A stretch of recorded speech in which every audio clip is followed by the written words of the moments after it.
us holding to power. It's a game of how it will best benefit them. The focus should be the game of how it will best benefit Nigerians. Thank you. Thank you, sir. Thank you That's very much. Thank you so much for giving me this time. God bless you, Dr. Henry. Thank you very much, sir. Thank you. Yes, sir. Lefties, we have one more caller right here. Let me quickly see to this. Good evening to you, your name and where you are calling us from. Hello, turn down your system. Turn down your television. I'm Cyril. I'm calling from Botswana. All right, turn down your system, sir. I'm hearing myself. Where you are watching me from, turn that one off. Okay. Thank you, sir. Thank you, sir. Where are you calling from? What's your name? I'm Cyril, calling from Botswana. Okay, Cyril calling from Botswana. Okay, but you're Nigerian. I'm in Nigeria. Thank you, sir. Go ahead, talk to us. Yeah. I thank you mostly, sincerely, for what you have been doing to the people. Thank you. Last time I check about you, I know that you even come from the rich family, that you are fighting for the poor. That's what made me interested on that. Thank you. I want to talk something about this G5 governance. Mostly Wike. Wike need attention every day. It's not like, why must he say, I will announce the people I will support? It's just attention he needs. He knows what he wants to support. Why can't he support what he wants to support? He just needs attention. He's not supposed to distract us on what we are doing. Because all of us are obedient. We know Obi has been showing us what he wants to do. And now the other politicians, other presidential candidates, they will be asking them, what do you want to do for us? They'll be talking about Obi. When you ask Obi, what do you want to do about Nigeria? He will tell you the solution of Nigeria. So, which means even the other presidential candidate doesn't know what to do. They know Obi, and Obi is the leader of the whole thing. So, we cannot be distracting people here. He needs attention to be doing whatever he do. He knows who he wants to support. Yeah. Understand? I thank God. The other man who prayed for you, I say God will bless him and God will continue to protect you. Amen. As you are fighting for the poor masses.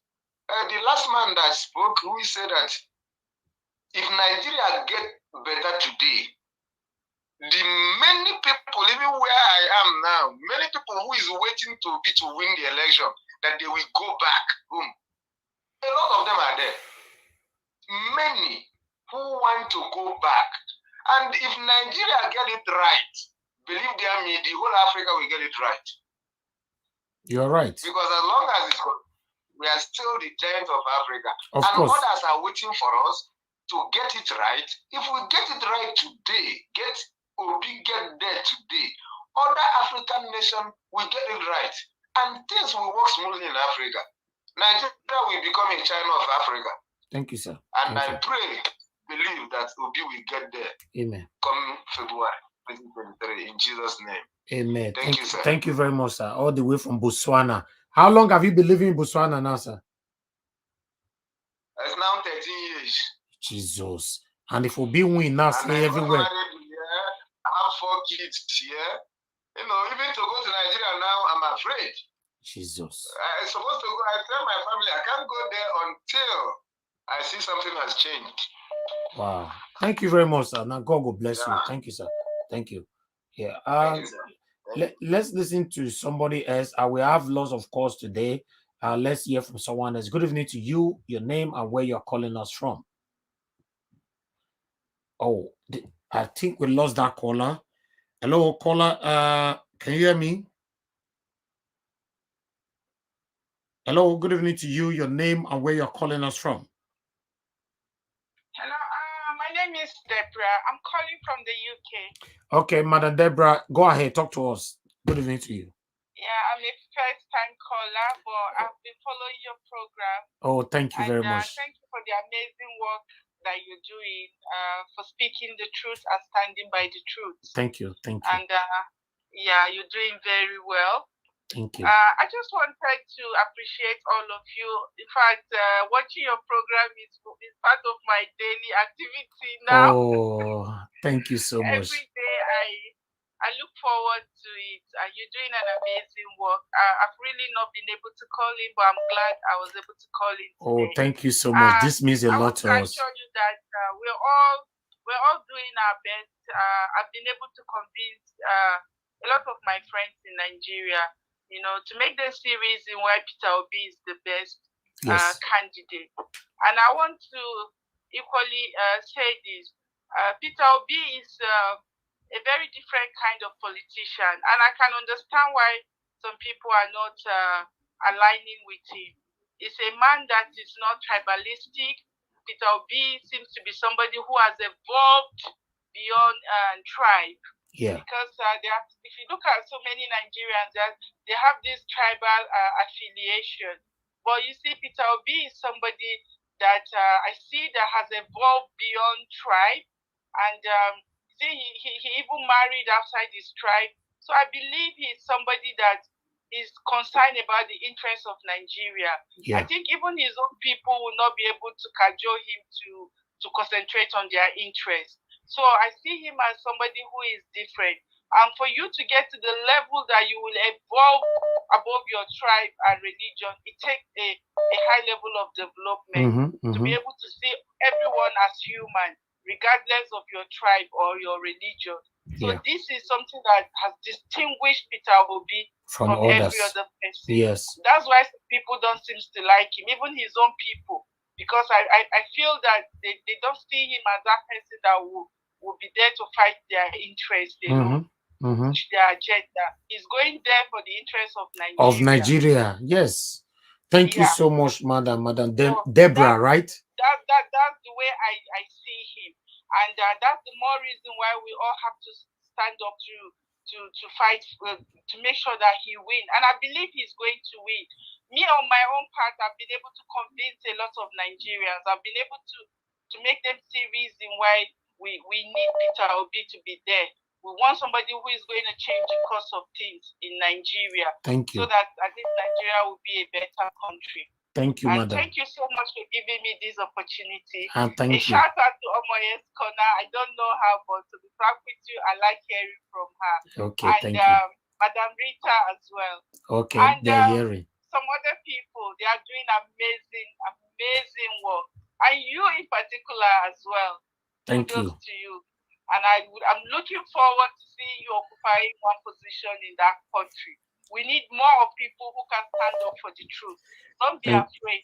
I look forward to seeing you occupying one position in Nigeria. Thank you, I believe it will happen. Thank you so much.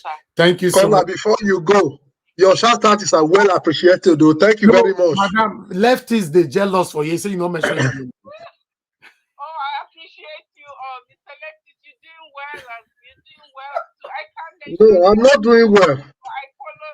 Lefty define political position. Thank you. Thank you so much. Thank you. Part of my daily routine. And I can assure you 2023 will all celebrate. Amen. Yeah. Amen. God bless you, Madam Deborah. Darkness can never overcome light. Let us continue to work strong. Thank you. Light will always overcome darkness. And truth will always prevail. The truth is stubborn. And God is truth. And I can tell you, so long as we continue to stand up for the truth, I believe there are people, honest people in Nigeria. And so long as we continue to fight for the truth, truth will prevail. Thank you. Well done, sir. Thank you. Thank you so much. God bless you, madam. Have a blessed day. Thank you. Thank you. Yeah. Thank you, sir. All right then. Bye. Thank you. All right. All right. We have a caller from here. Prince Collie is already on the line. Please. I wanted to comment. Hello. Turn down your TV. We are hearing ourselves back, sir. Hello. Okay, Prince Collie, you hold on. Somebody's on the line. Your name and where you're calling from? Okay. My name is Uche. I'm calling from Hull, England. Okay. Thank you very much, Mr. Uche. Go ahead, sir. All right. Okay. Thank you. I don't have much to say. I've been watching you guys. I'm telling you, I'm highly impressed. I'm highly impressed. God will bless each and every one of you and your families, wherever they are. You see, this issue of Peter, we don't worry yourself about it. What I believe is that if God says he will be there, I'm telling you, no human being can change it. And as we believe and pray for it, our cry has gone to God. It has gone to God. It has been for a long time, been for a very long time. I remember here one day, or just one man, in another program, I think I wasn't one man they call forefathers. He was arguing about dying for Nigeria. You all there have died for Nigeria. Just another, if you're waiting for literal death, it won't come. You have already died. God will bless each and every one of you. Thank you, sir. I say I must call today that is the end of the year, almost the end of the year, to thank each and every one of you. Don't worry about the Wike and group. We know them very, very well. Whatever they are planning is for them. Whatever God is planning for us is for us. Exactly. Let's thank you, sir. God bless you, sir. And every one of you. I love you guys. Thank you, sir. I can't name all of you. Thank you. It's all over. God bless you. Bye. Bye. Happy New Year. Thank you, sir. Happy New Year, sir. Thank you. We love you too. We love you. We love you too. Yes, we have Priest Collins here on the line. Priest Collins, please talk to us. Thank you very much. Lefties, I greet you. Happy Christmas.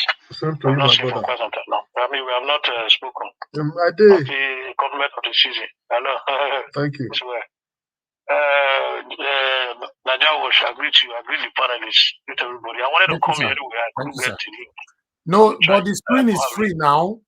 Let him know the screen. Oh, we lost leftist is logged out. Oh, okay. I'm sorry, leftist is logged out, and the caller is also logged out at the same time because it's with leftist. Okay, leftist is back now. Leftist, your network. So for France, for that side, Nana, our network not to for that side leftist.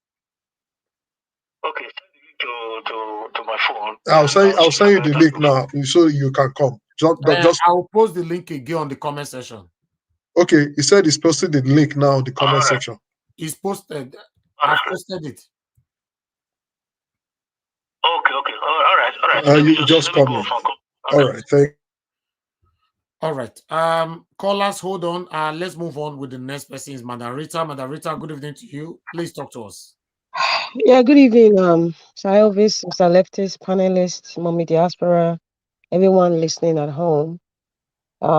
It's a good Friday. Today is a great day. G5 governors.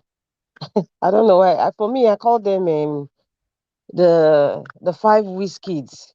That's what I call them because they are running like lost sheep. Makinde of Oyo State.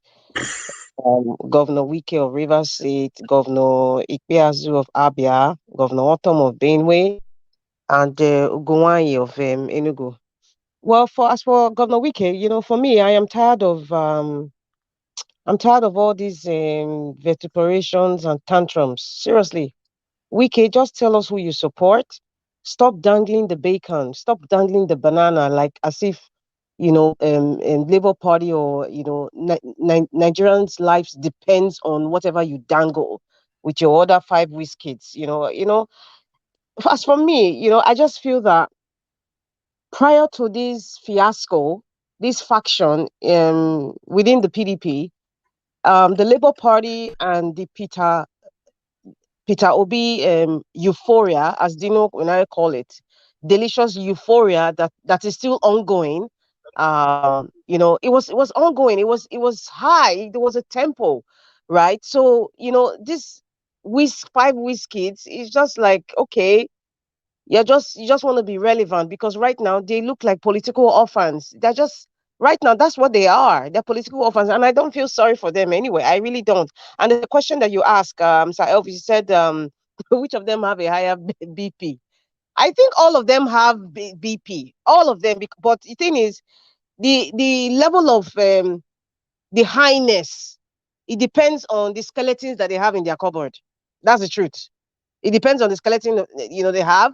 If some of them have a skeleton of EFCC is going to go after them, after the immunity drops, okay, let's see what's going on. Or maybe some of them have businesses, that might be shut down or be closed down, or some of them want to go after political positions like the other ones who want to go for Senate.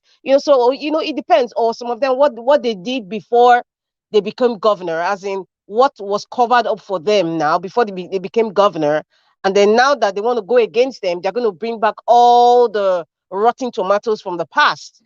So that's why I said they're all having various forms of BP. So it depends on the skeletons they have in their cupboard. That will determine how high their BP would be.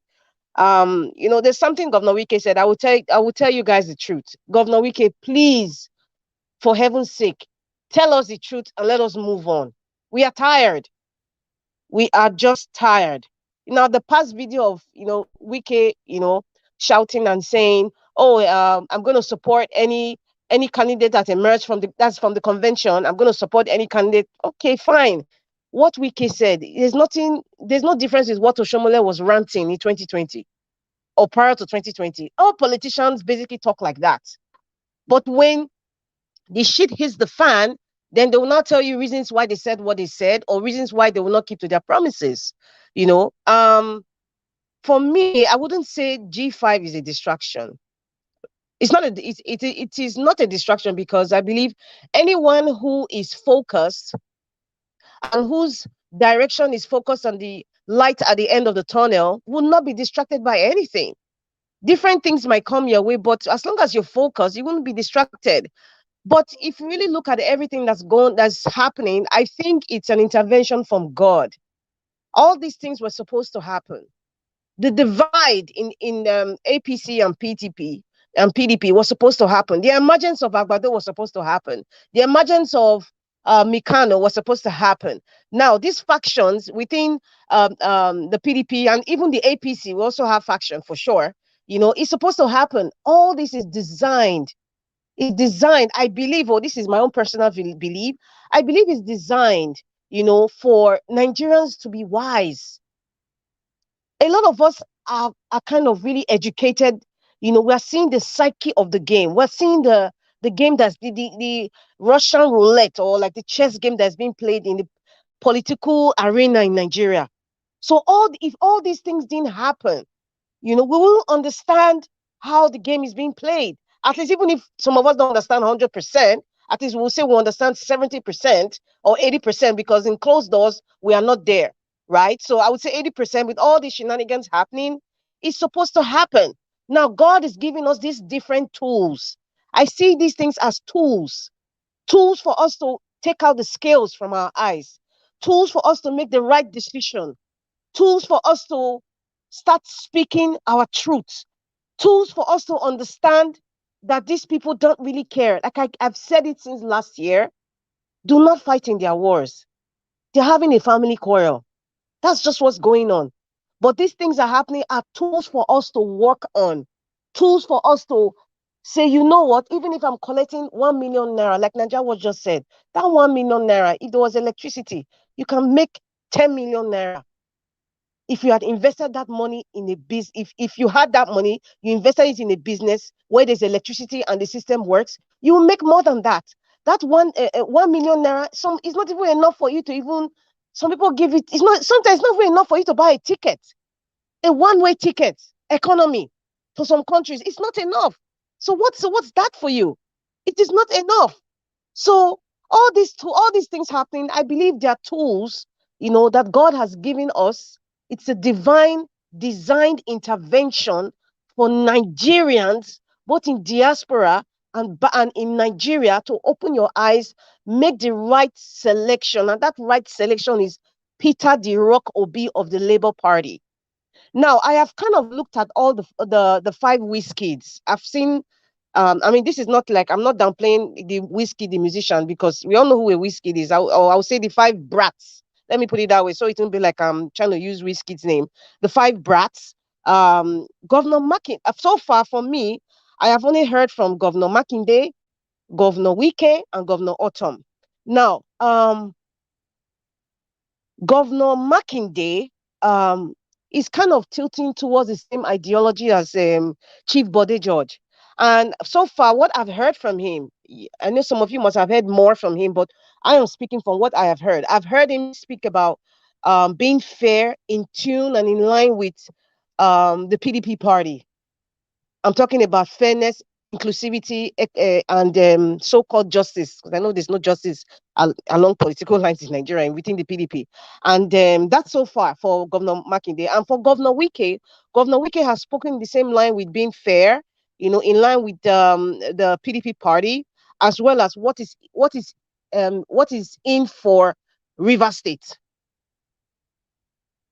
And that River State is referring to him, his surrogates, and to some extent the entire River State. That's what Governor Wike is focused on. But Governor Autumn has spoken in line with being fair, of course, within the party issues of equity and inclusiveness. And he also speaks about who will take the leadership of Nigeria to a better level. You see the difference between three of them. I've not heard Ikpeazu and Iguanyi really speak out, but based on my analysis from these three governors, Makinde, Wike, and Autumn, you could see they're aligning with different things. They're aligning with different things. From the three, I would say, is Governor Autumn actually is aligning. He wants a better Nigeria because he believes if Nigeria is better, it will be good for his state. If we don't have somebody who is part of the oligarchy of the caliphate being in the hands of affair, he wouldn't have issues with the commanders in charge of security when it comes to communal clashes. And because he's talking about, he's kind of referring to the pains, one of the main pains of what he's going through in his state. So he believes that the leadership at the apex level would change things for his state. So that's why I feel when you see the three of them talk and the things that they crave for, it's kind of similar, but there's a little difference, So I think that is why if you see when they're talking, you will kind of feel where one is tilting to. You will feel that Governor Autumn is tilting towards Peter because he believes, and he has said it, he has the capacity. Keyword, capacity. That's a very broad word. He has the capacity to change Nigeria to where it ought to be. But Governor Wike, he talks about what happens behind closed doors. What happens because his bread was not buttered enough. He's talking and he's using pepper them in the Nigerian parlance by telling us, okay, I have flyovers, I'm building ABCD, this money came from here, I'm inviting the opposition. What is pepper them? So that's why I say, everybody's interest is kind of different. But the one that tilts towards the national progressiveness of Nigeria, I would say is Governor Autumn, based on what they have said. I'm not saying the other ones do not care, but I'm making this judgment based on what they have said. So whatever happens, whatever decisions that they make, the truth is that everything is based on speculation. These men have agreed never to speak on what the agreement is. They definitely must have agreed on something for sure. And we cannot say we should kind of ignore them because number one, they are Nigerians. Take it or leave it, good or bad. Number two, they are influential individuals in the political scheme of things.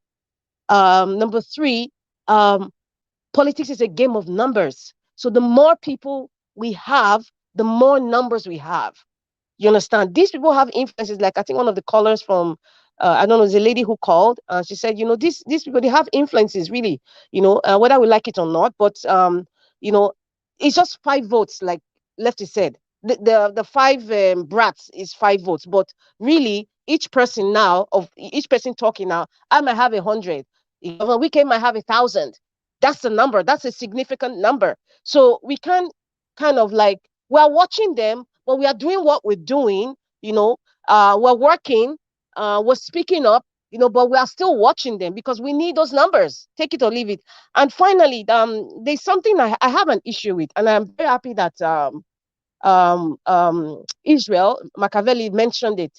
There's an issue I have with our leaders going abroad to have these sinister meetings.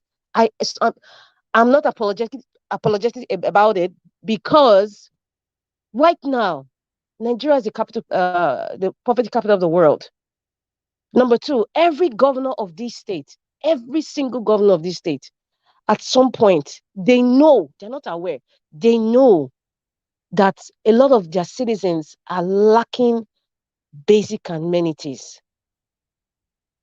And this is one of the things Peter the Rock Obis was always saying: the luxury of governance. Do you know what? Do you know what it is to get a private jet to fly across the Atlantic Ocean to Europe? Do you know the hotels that they stay? Do you know how much?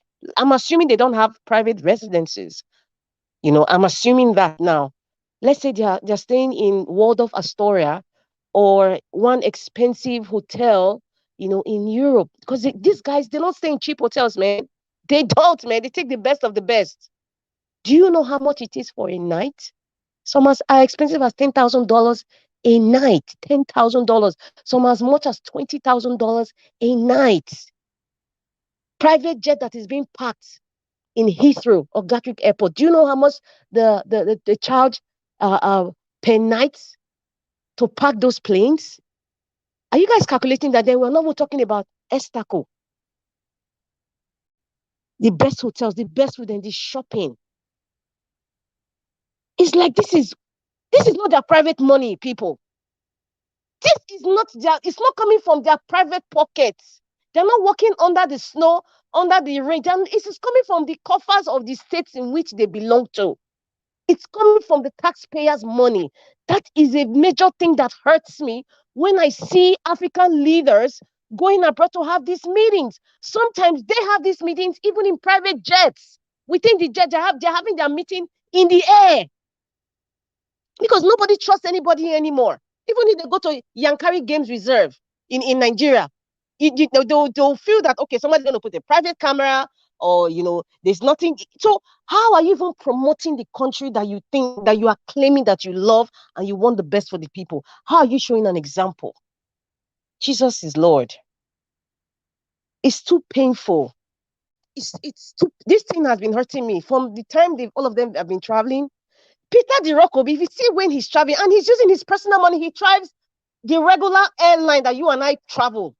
Maybe some of you travel private jet, but generally most of us, we use commercial airlines. And he's using his personal money going to talk to Nigerians in diaspora. He has even said it. When he came to Canada, he said, don't worry, I don't have private jets. I'm ready for you guys all night. Tomorrow I will rest because I am flying the regular plane like everybody else. He said it. Everybody was screaming and shouting like, this is the leader we're talking about. Even the Pope the Pope in Italy, in Rome, he will not even, he has access to 5 private jets. He has access to have an expensive car. I think one of these car companies, these auto companies, whether it's Rolls Royce or Lamborghini or whatever, they made a car for him and he said no, he wanted to ride with the regular cars, comfortably, because you cannot be in such a sensitive position and then you are living what fella will call a miliki life. What does that tell you? When I see this traveling, when I see all this traveling, private jets, and they're having meetings outside, it reminds me of what happened in the Congo. I keep pointing on that. I pray Nigeria doesn't turn out to eventually be like the Congo during the time of Patrice Lumumba and Mobutu. Because if you really read about it, you see when they were invited to Belgium, all these men, they were invited to have, because Belgium was, they were the one that were the colonial masters. So they were inviting them to have meeting in Belgium. The political class, the history is there. Those are the things that we should stop.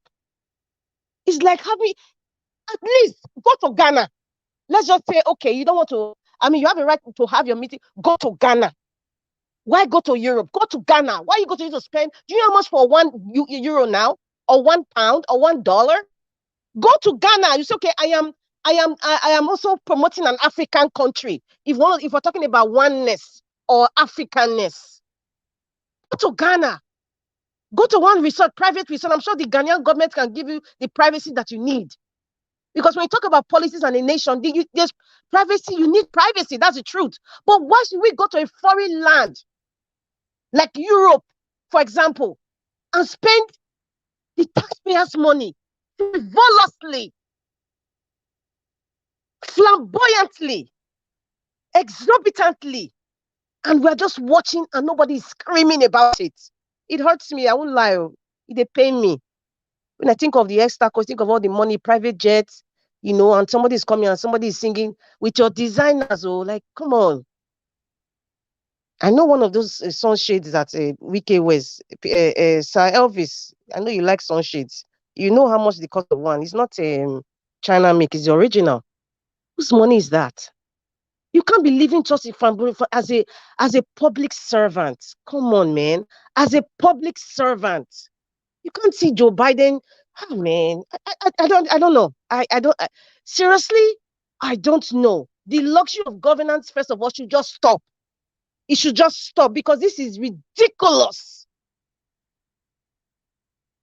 Nigerians, please, let us keep focusing on what we are doing, but we shouldn't take our eye out of what is happening outside our house. Because sometimes what happens outside our house can influence what goes on inside our house. So even if I know and I believe the Peter Obi movement, Peter the Rock Obi movement, the actualization of Peter and Ahmed Dati going to Aso Rock to stir the engine of where Nigerians need to start. We are focusing on that, but we should also look at the body language of all these brats, 5 brats. I call them brats because right now they look like sort of political orphans. They are here, they are not here, they are scared to move, scared to make decisions. Like, man, make your decisions, man, and like men that are selfless. Because right now they are not selfless. They are not selfless. All right. Because if they were selfless, they would have made a quick decision. Sorry, Madam Rita. Sorry, I guess Prince Collins wanted to ask you a question. Prince Collins, do you wanted to ask a question? Go ahead. Okay. No, let her finish, but I just want to let her round up. Okay.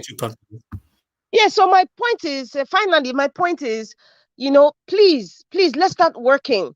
Let us start working the best we can. I love that. I don't know, I know it's Mr. Pius that said when he asked somebody about asking for money from Nigeria, you guys know me. I'm preaching that. Do not send money to anybody in Nigeria. Even if you can ask, like the way he asked that call, when you ask the person in Nigeria, who are you voting for? So if you want to meet Agbado now, to give him money, you want to line up at Bodilon Avenue in Lagos there. So you can give him money for Christmas. Don't disturb me that is working under serious, harsh conditions to give you money and then you start to love your prosecutor. That ain't happening. So please, my people, don't give anybody money in Nigeria. New Year, there's nothing to celebrate. We are entering a political system. We are entering a system where we are changing from, the life of a butterfly. For the butterfly to come out with its brilliant colors, we are in the caterpillar stage. So we have to keep working. There's nothing to send money for to Shayo in this new year because we're entering a year of transformation. Nigeria has to transform, but we have to work it. It's not just talking. We got to work the talk. We have to work the talk. Don't send money to Nigeria to anybody except if it's your parents or a little child or for a medical bill. Any other thing, please save your money till 2023, February 25th. Save your money, people. Save your money. Thank you. Thank you. See what he got to describe Nigeria, metamorphosis, caterpillar stage, and butterfly now, they stay past one day. Meaning, okay, we cannot just talk, me, Madam Rita not talk, say, I don't start again. Yes, we'll just go straight to the next person, which is Samuel. It would have been Henry Gabriel, but we lost him. Tiobala, we lost him. So, Samuel, talk to us. Okay. Hello, good evening. Good evening, we're hearing you. Go ahead. Okay. Good evening, Niger Watch. Good evening. Thank you, sir. Good evening to you, sir. Thank you. All right. Good evening, everybody. Those are the comment section and Nigerian diaspora. I'm Samuel, calling from United Kingdom. What do I say? I kind of feel I think I'm going to digress a little bit as regards a lot of discussion that is going on in the platform today. But before I digress a little bit, I'll still go into the direction of the G5. And like I said yesterday when I called, I said the G5 is nothing but just a selfish bunch of people, apart from a few of them like Autumn. But yet we are still watching. And Wike is actually working for himself. But I want to say something which I'm observed for some time, and I feel that I think we should take a note of that. And I think this is because of the media space, how they have made it look like what I'm trying to say, they made it look like we have three key contenders in this election. Am I right? There's only one. It's Peter Diroko. There's no three. It's just one. Like me, it's only one contender I know. Okay, but Only every day one I see. Oh, now no. Okay, that is but almost every day. We are saying Atiku, Tinubu, and P2B. The media everywhere, three horse, right? So I keep wondering, that is not right. I say them in a country like this thing only happens in a country like Nigeria, where we're even allowing people whose characters are very, very questionable for us to say we have three contenders, three and the key people. I mean, we know clearly who Atiku is. We know clearly who Tinubu is. We know their histories. And I keep asking myself, when are we going to get mature politically? The fact is this, these people should not even be regarded as the first 10, Tinubu and Atiku. They shouldn't even be considered in this contender, because I feel that we need to start maturing as a nation politically. We shouldn't be giving people of this caliber a place in our media space. Well, the reason is why it is having this is because I know that they have the ones who own majority of the media back home. So they have made it so that it looks like they are the only one. Because I could remember Sowore made a statement like that. That is unfair. And I agree with Sowore. He kind of said, how have you guys come up with this ideology that we have three horse in this race? To me, I feel that if we want to talk about the three leading contenders, it should be P2B, Kwankwaso, and Sowore. Because these are the kind of change we need. These are people with new ideologies. Just that P2B is somebody that fits the bill the best. So I just feel that I think we need to, like, every day we talk about what's this guy's name that we're talking about today, Wike, what he's doing, talking about how he's fighting. They say, well, that is good, but I don't think we should be giving it much space. What we need at this point, election is just in about 2 months' time. Let people start having ideological change, and Nigeria should start moving forward away from the people who have been killing us, away from the people who have destroyed our country. That's the kind of change we need. Buhari came into government by deceiving us with change. But I think the change we need is a change from the politicians who have been killing us, destroying the economy, to politicians with new ideologies, young politicians with forward-thinking mindset, like P2B, Kwankwaso, and Sowore. I feel, though I don't really know, I'm still studying Kwankwaso to know how he will align himself, to really know his real ideological attitude. Sowore, I've known for some level, he's consistent in his ways. He's been consistent to some extent, and Sowore is relatively new to me.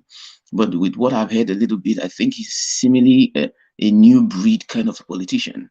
And but I'm watching, because this new political season will let us know a lot of kind of attitude of politicians before, because some can pretend to be good for their benefit to win the masses, but towards a particular time they show their color, because I don't know if he might end up aligning with Atiku due to his Northern Brotherhood. Just like now, we have seen Wike seemingly wanting to align with Tinubu, to show you that these people don't have ideological basis. Wike is disappointing a lot of people because he is not straightforward in his ideological basis.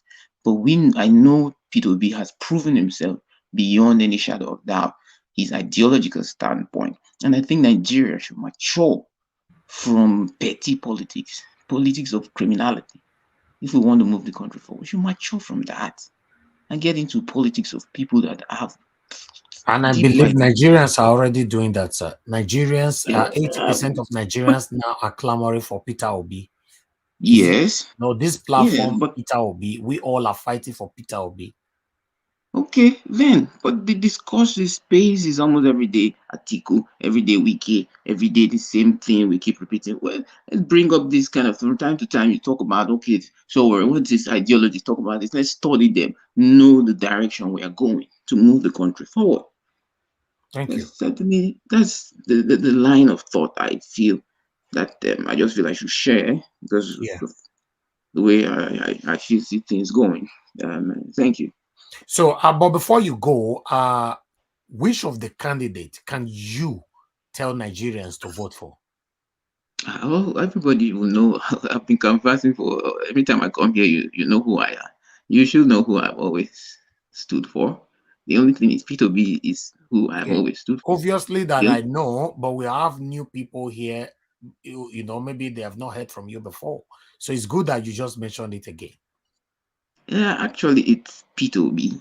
But what I'm trying to say today for now is that though P2B is the leading candidate, he is proven, that doesn't mean we don't have other people that are of quality.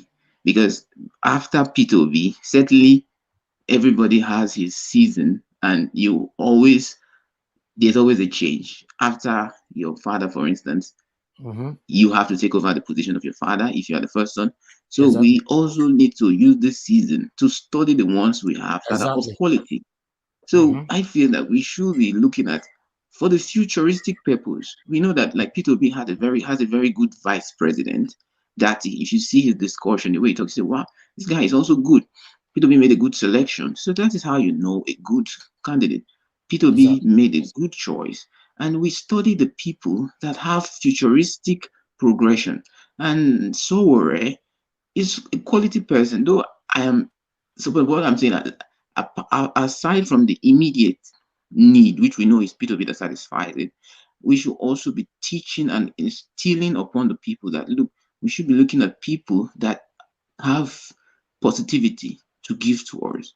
And when we look at Sowore, look at Kwankwaso, then we look at them, Dati. These are people that possibly could be the future president after this, because we need to not just what is the solution for now, what about the next thing? Because if we want to bring about a change, one of the basic things that we need for a real change is constitutional overhaul.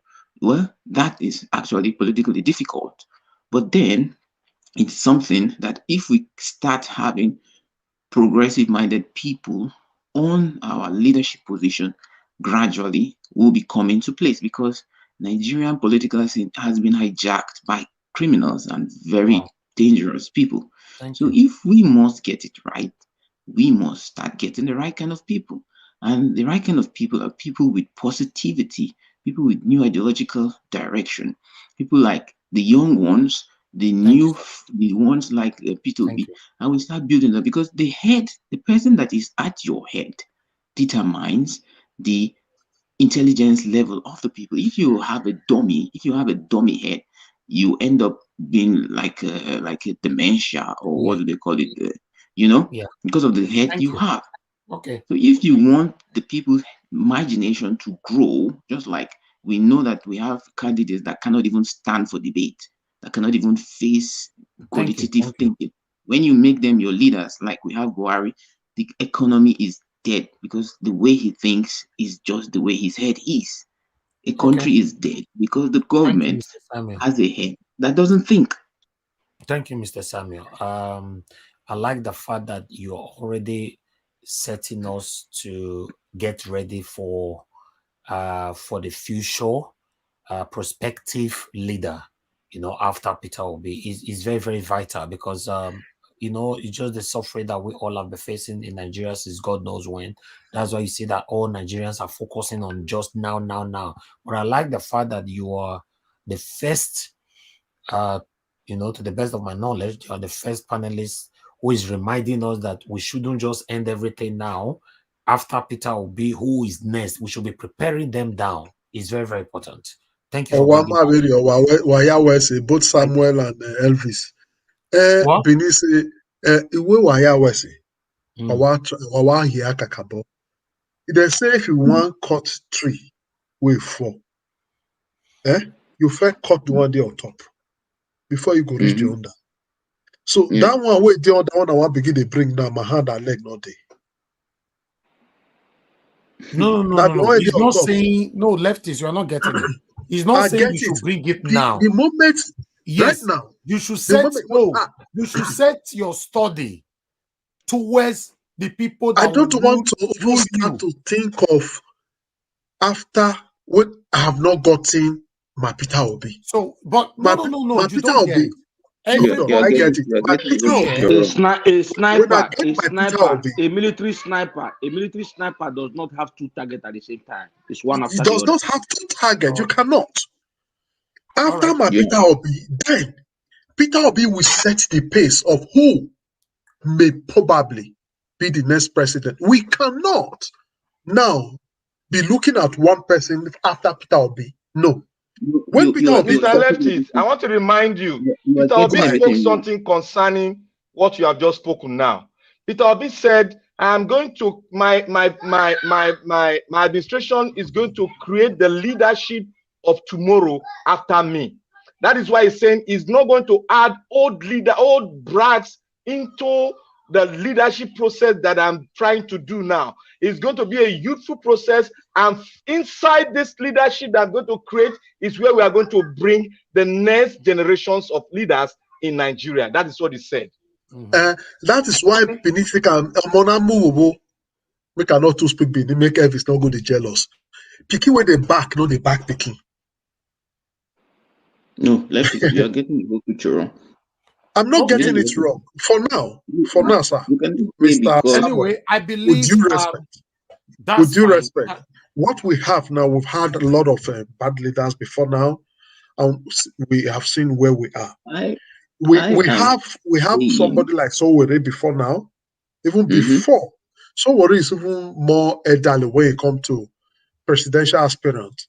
This is the first time Peter Obi is aspiring to be the president of Nigeria. Why Sowore have aspired before?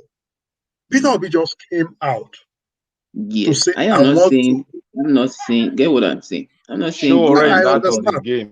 I understand you. But what I am saying, we should not even start to mention names like Kwankwaso here. So talking about Atiku.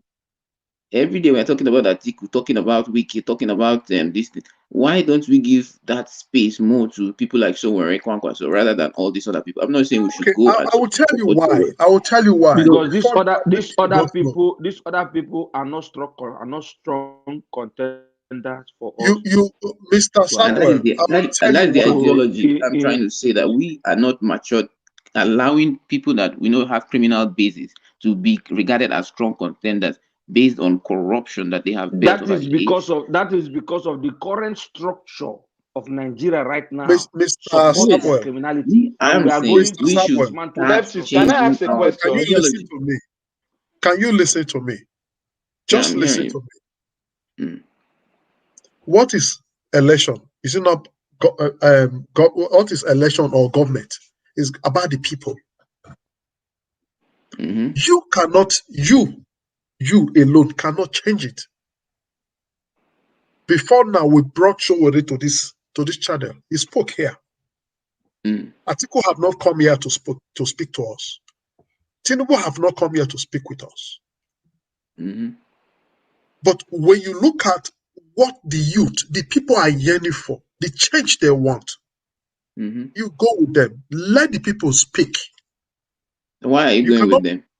You cannot let Sowore do more for We are himself. going with the people because democracy is government of the people. And the let people Sowore do more are for heading himself. in one direction. We are not hating nobody. Let me tell you something. If Peter Obi comes in as president, I'm telling you, Sowore is going to disappear from the surface of the earth because Peter Obi is going to restructure the system, make a level playing ground platform so that the son of nobody will become somebody. Then you begin to see people with ideas that come out. Not right now, what you are seeing is just people that have opportunity to be there. When Peter Obi enters, the structure that is going to set, the structure that is going to set is, so have that's opportunity to be there. Nobody's debating that. Okay. But you are giving the wrong people so much room to be regarded as top contenders. Because this so much people, that's not what we're doing. Because this so much people, I can answer you, sir. This so much people you are talking about have been the one destroying us, and we know their names. Yes. They've been the one doing all the damages, and they've been the form contender destroying us. Until now, we are not seeing somebody else. No. You must also call their names. What he's saying, leftists, is that we are giving them more relevance on this platform. No, not just the platform. No, not the platform. I'm not just saying the platform. No, I know the platform is focused on, but not about platform. Let's leave platform. About Nigeria, they're not relevant. Well, lefties, I think you already lefties. Let me recap something. I think you already answered. You already answered this question. You already answered this question. I think lefties. I want to piggyback. I want to piggyback on what lefties have said in order to actually rest your concerns. Lefties said something very, very important here now. That this platform has brought Sowore here before. They have given him the platform. But when the Nigerian people started moving in a particular direction, because of democracy is government of the people, for the people and by the people, you have to move with the people. And the people now are saying P2B is who we want. So bringing Sowore and start talking about Sowore here right now, it's not, it's not going to... Then why are you talking about Wike? Why are you talking about... okay, now let me tell you why we're talking about Wike is because these people are already in the ends of affairs. And P2B's movement is a train. A train has multiple coaches. You understand? The train does not stop. So the more we can add more coaches to our moving train, the better for us. And someone like you want us, let me meet you again, my brother. You want us to be talking about Sowore? What has he done that we will talk about? If you want to know what Sowore has done, you will find out. It's just I should go and find out myself. Sorry, okay, we will find out later. Thank you. Right now. No, I'm not saying you go and do, but I'm just saying if you want to know, you will know. It's just that the media. Why will I be punishing myself? Going to be looking for one person that that's not doing anything for people to capture. Why will I want to do that? Sorry, can I just interject? I'm so sorry. I don't like to do this. But please, can I just quickly interject? You can. Come in, go ahead. Okay. So what Samuel is trying to say here is that we should not give too much relevance to the so-called Atifku and Mikano and Agbado. That's just what he's trying to say. The point he's trying to emphasize is that we have other candidates. For instance, we're not Sowore is not the popular person right now, but he has some strengths in him that we can look at. He may not be a future president, but we have viable candidates, that we can, like Ahmed Dati, for instance, like I don't know who else, but let me say for now, okay, maybe Kwakwaso, right? Let's throw him in there. So those are people that we should kind of, be putting a little bit of attention on with regards to future presidential aspirants. So he's not arguing that, let's not talk about Sowore in light of Peter the Rokeby. No, that's not what he's trying to say. No. We understand what he's trying to say, but we are trying to move forward. Understand what he's trying to say. All right. The reality, you cannot take reality away. You cannot force. You make reality. You cannot force us now. Just want to argue. Hold on. Reality is how you. I understand this game. I understand this game very well. You don't. This is politics, and we are talking politics. And every media is selling with politics, and they are talking what is trending. If you forget about trending, you just make it so it's just trending. What are you saying? Nonsense is trending. You're going to sell it. Trending? Hold on. You are educated. Your purpose is also to educate people. Let me tell you what I am saying. That is the media, real media. That's why Peter Obi is trending, and we are talking about Peter Obi. Remove trendy out of it. I'm using the word trending. Yes, it's the one trending. It's a choice of language. Peter Obi is trending. Choice right now. It's trending. So it's just a choice of language. It's the one trending right now among the youth, among the people. Is the one everybody's yearning for. A lot of people. Let's put him aside. Trending. We are supporting. When I use the word trending, I'm not using the word because of social media. No. And aside that, we're talking about Nigeria politics. And each time we talk about Nigeria politics, APC is the present president. They are the present aim of affair. You cannot say we should not make them, they are not relevant. We shouldn't be talking about Atiku or Buhari and the new. And don't forget, before APC came, it was PDP, and these people has taken over the government. So you cannot say we should not make them relevant. Nobody said These are the people we are wrestling with now. These are the people we must talk about. These are the people we want to take power from. No, I disagree. I'm not saying we shouldn't talk about somebody else that is not well known like that. Bro, let me tell you something. Bro, let me tell you something. If you go to the House of we can't hear you. We can't hear you. We can't hear you. The leadership, the governors. Can you hear me? Can you hear me? Yeah, go ahead. Can you hear me now? I said if you go to the National Assembly, the people that make up the National Assembly is PDP and APC. If you go to the state, at the state level, the governors are either PDP or APC. You are not ready for real change. No, by your argument. No, we are ready for change. We are ready for change. You are if we are not not ready for change, we will not be here. Listen. You are if not. we are not ready for listen, my brother, calm down. I can face you. If we are not ready for change, we are not going to be here. The change we are looking for now is the change of P2P to come and make the field a playing level field so that someone like me can come out tomorrow and say I want to run for governor. I don't need to have anything. Someone like while you do that, you also educate the mind of the people to have the right ideology. That is what we do. That is what we do here. So are you trying to tell me that you are not being educated on this platform? Do you know how many people that are getting educated? So right now we have to don't bring that aspect of educated. That's not what we are talking about. Hello, everyone. We are trying to talk about Peter Obi here. There's a difference between a political leader that have an ideology and a trying to become a leader who is an activist, a freedom fighter. He might be good in fighting for the people's freedom. He might not be politically steadfast. Shore we are talking about two people here. Shore might not be a good leader because if I ask you, what is Shore's ideology? Shore's ideology comes from socialism. And it cannot reign in a democratic setting. That is the problem. That is why people that why can he not reign? Why can he not reign? Let's get this fact here. You know I cannot reign. You know I cannot reign. I've been listening to you guys. If these guys are showing then we're not. You are distracting us now. Do you know why socialism cannot reign? We've had countries that are socialist in nature that gave birth to socialism, and now where are they? They are dead.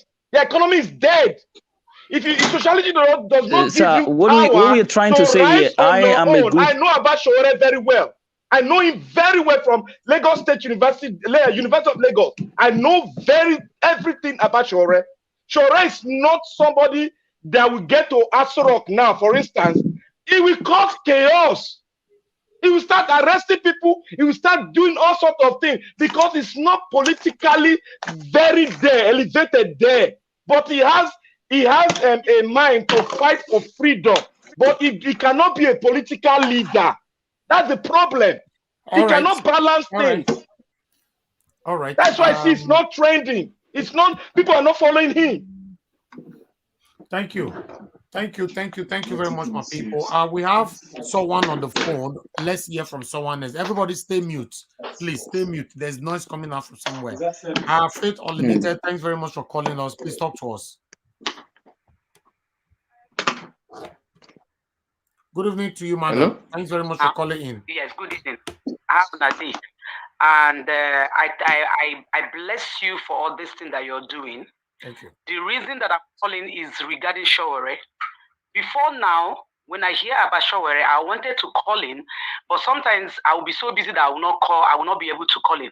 I don't even understand why people trust Showore. Seriously, I don't know why they really trust Showore. They should ask Showore what happened in River State in 2019 during Wike's second tenure. They should ask him. When they ask Showore, allegedly, Showore collect money.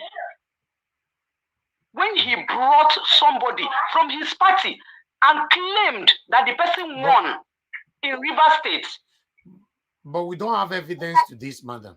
That's why I said allegedly. Yeah.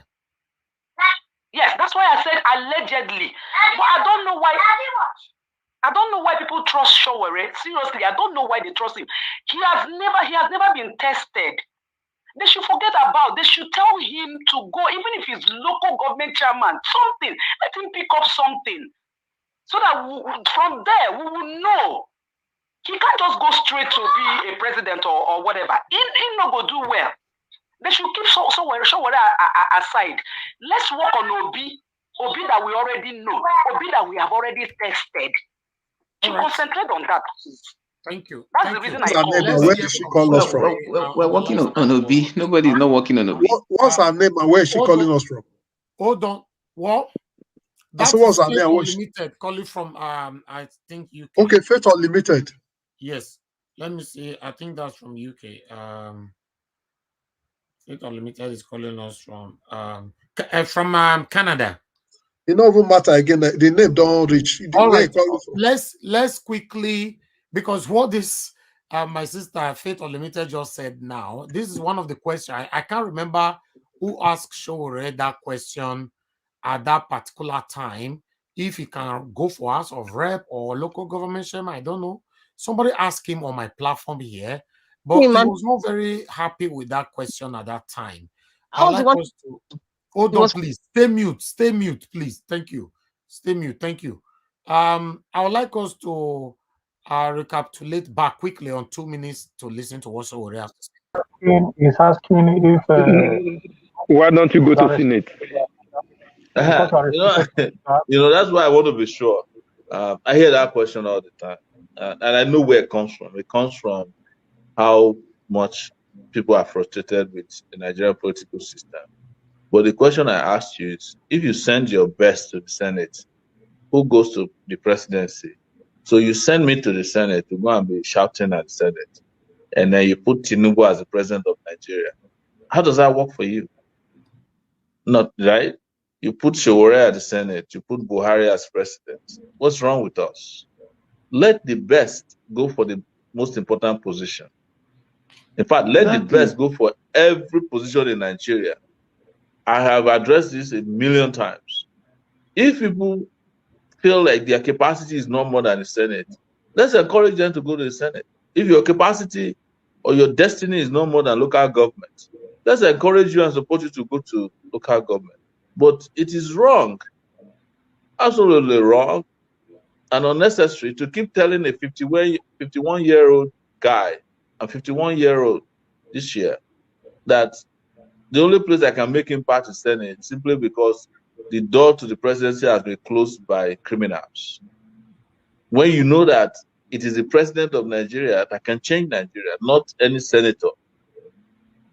Yes, the Senate and the House of Reps can have vibrant lawmakers that can make a difference, but they cannot change Nigeria.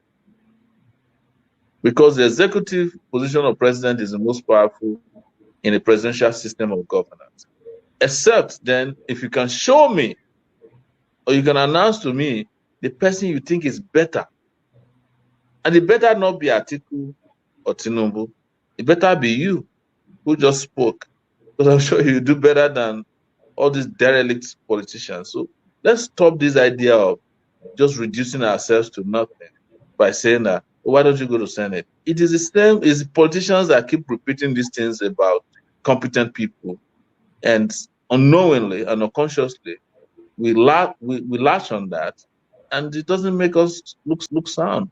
The president of France is probably less than 40 years old as we speak. Yes, you can talk about America, but there was a time the American president was 39 years old, Jeff Kennedy. Obama was less than 40, I think Obama was around 46. Bill Clinton, around 46 when he became president.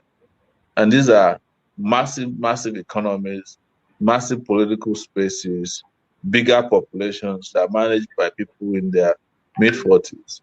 But you are saying that in your own time, in this modern time, you still want to be ruled by analog sick people. I don't understand why we keep talking about going to Senate. I don't want to go to Senate. I want to be president of Nigeria because I want to change Nigeria for good and forever. No, for me, Showore, is Brother Nice speaking. No, excuse me. No, I just want to say. All right. Thank you very much, my people. The full video is right there on our channel.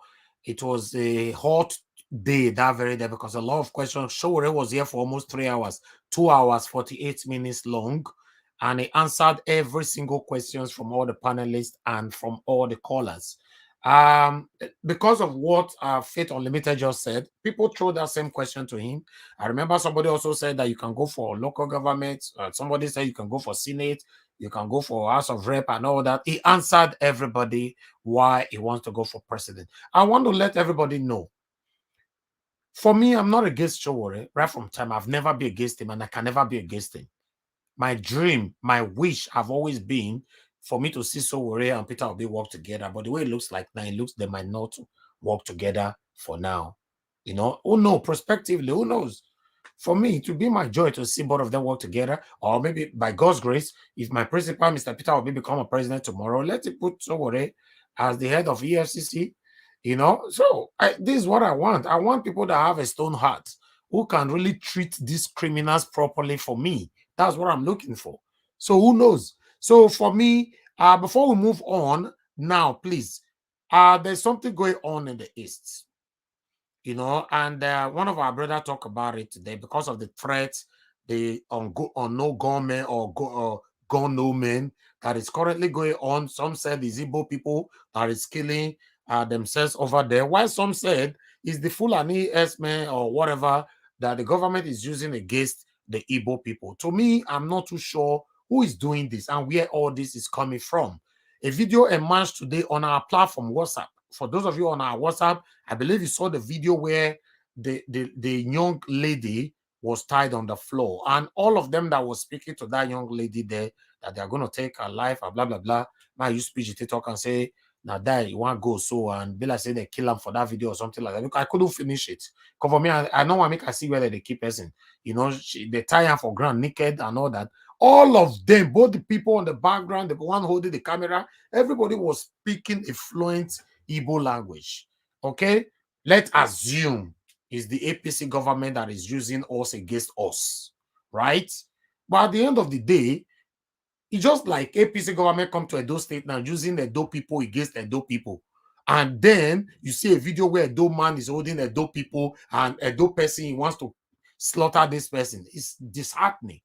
So because of all this threat right now, most of my brothers and sisters from the East, whenever they visit home now, they don't even go back home anymore. The same Lagos, you know, that people is talking here. Let's listen to this video. The insecurity in Southeast is really doing us a bad thing. Sincerely speaking, the insecurity in Southeast is really doing us a bad thing. Could you imagine that almost 90% of the people that lodged in this hotel are Igbo people that returned back from abroad? Now, majority of them, they don't want to travel home because of insecurity. They are lodging here, right here in GRA in Ikeja, and in most hotels all over like that. It's just like that.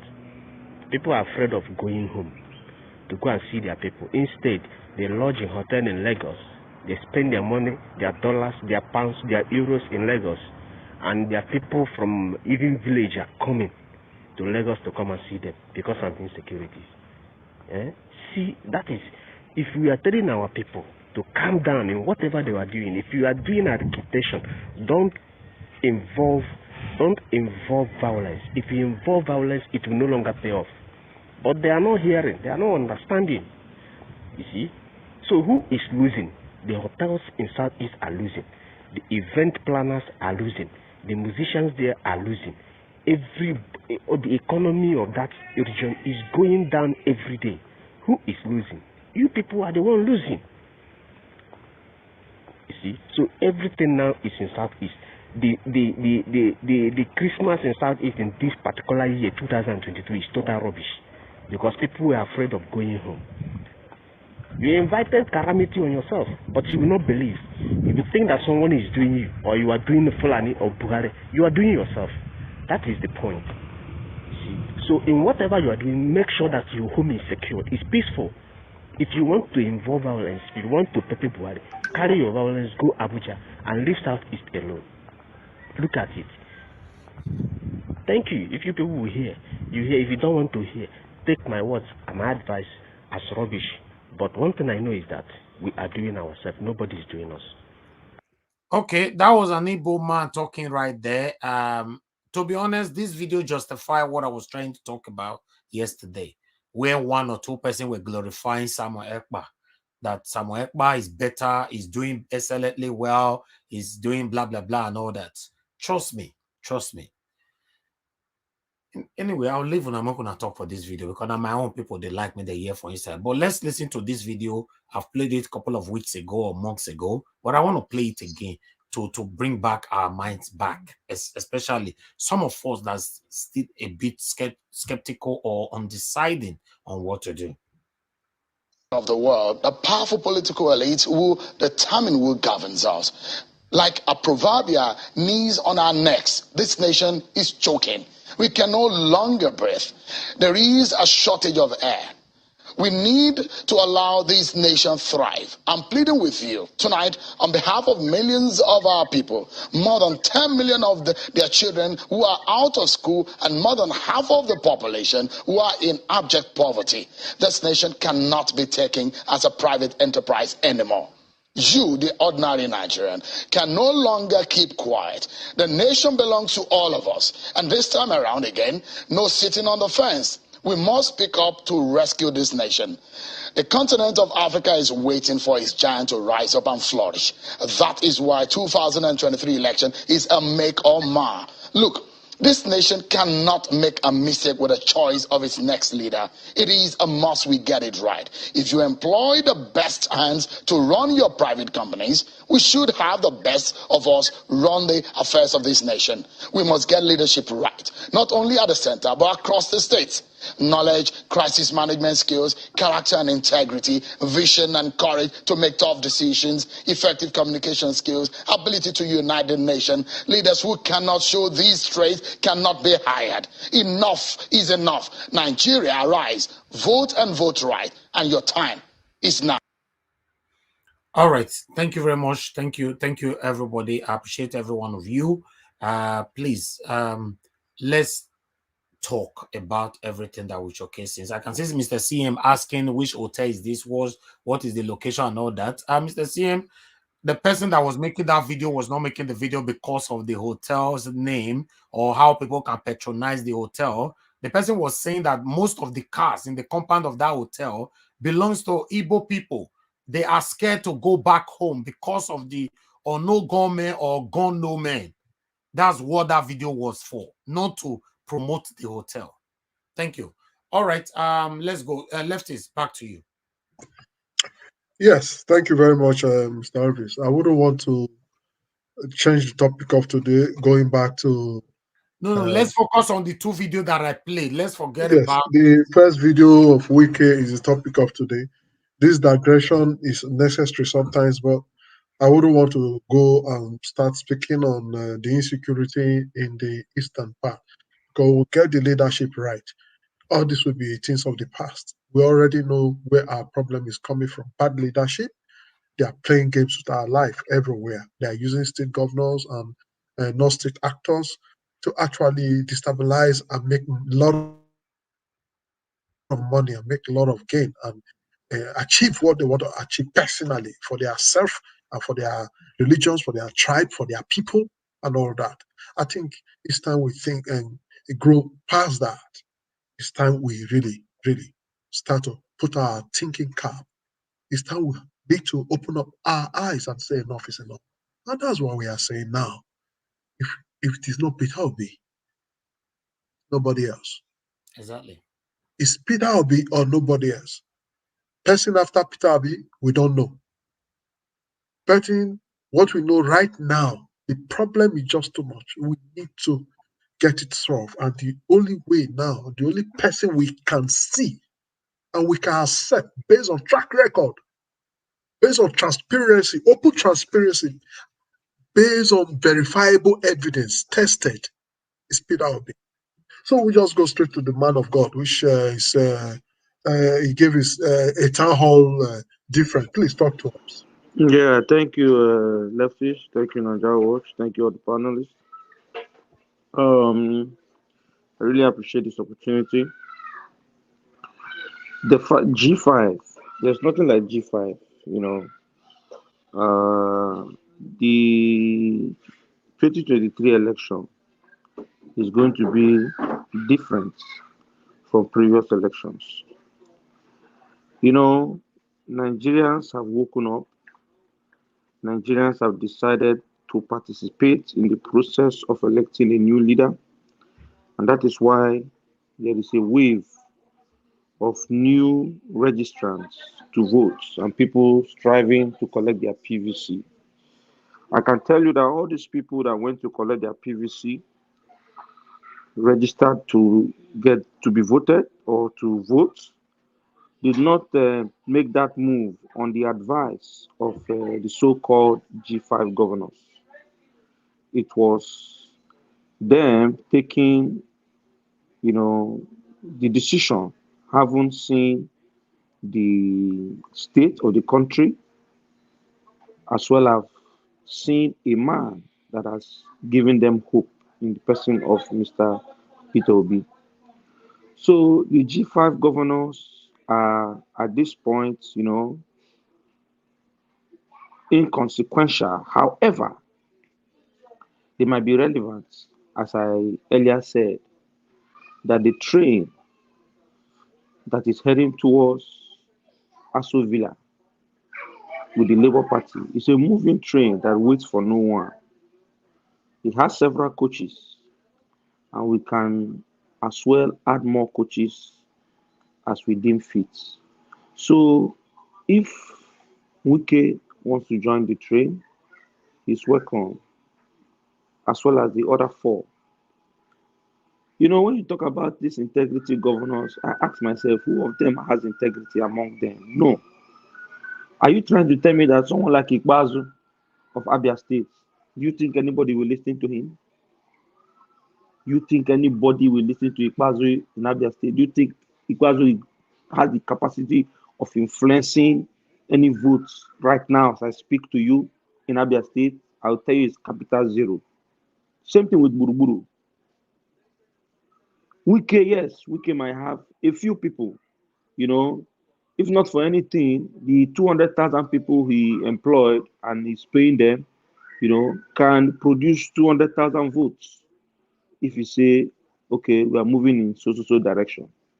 But the majority of the people in that state, as well as across Nigeria, are heading and speaking the same language, which is change. A new Nigeria is possible with Mr. Peter Obi.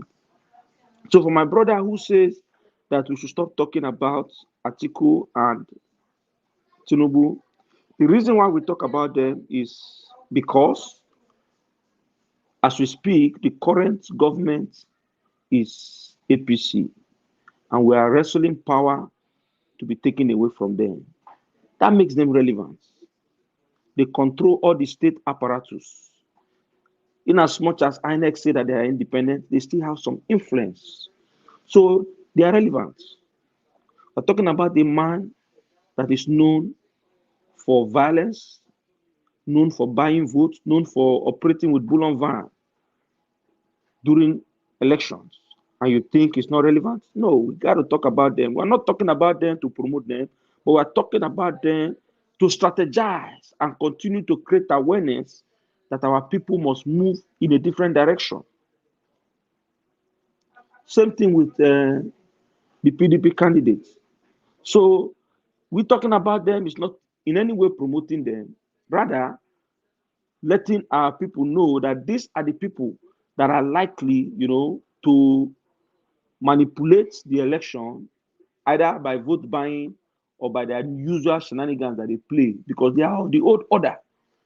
And therefore, we have to create awareness for our people to make sure that they know that the logo of the party is Mama Papa Pikin. It is not broom because the broom has swept everybody into poverty. It's not umbrella because the umbrella cannot protect us even when there was flood and there was rain.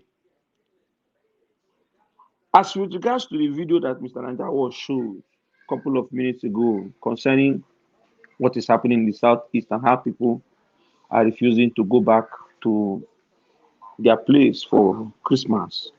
It's very unfortunate, but I want us to understand something. Out of every 12 disciples, there's always a Judas. If you go to the Southeast, there are criminal elements that are from the Southeast. If you go to the North, there are criminal elements that are from the North. If you go to the West, there are criminal elements that are from the West. So when we say that there are people perpetrating crime from the East, majority of them, you know, or let me don't want to use majority. Some of them are definitely from the East. And we cannot use that to paint the whole people to be similar. Because the people kidnapping people and attacking train in the northern Nigeria are from the north. Doesn't mean that all northerners are engaging in such criminality. So the problem we have in the East is that political elements like the governors have been allegedly, you know, accused for sponsoring these people that carry out this crime, either directly or indirectly by refusing to tackle it head on. If you go to the eastern Nigeria, you will see the highest number of military checkpoints and police checkpoints, but yet crimes continue to perpetrate. What are they there for? Are they there to suppress the people, or they are there to enforce law and order? So these are the things we are saying, that we want a new leader at the top, so that once the head is good, then it can trickle down to the letter. And that person we are talking about right now is no one but Mr. Peter Obi. And anytime we talk about Peter Obi, there are two on that ticket. We know that Baba Ahmed is a credible man that is the vice president candidate. And by the grace of God, when that government begins and does well, after 8 years, Jesus started, we know that there will be somebody that can continue. And the government of Mr. Peter Obi is such that we create a level playing field, so that someone like Mr. Left is here today, come out and say that I want to run for governor of Edo State. There's a level playing field, even though he does not have money. A GoFundMe will not be declared a criminal by the government. You know, can raise funds from the people. This is how politics is played in other parts of the world. So I am telling you that by the time this new Nigeria will begin, most of the names you are seeing here and you are hearing today, they will all fade away, because the bar of participating in leadership will be raised so high that if you know that you don't have anything to offer, you don't even get mind to come out. So let me rest my submission there for now, and then I'll take another opportunity. Thank you.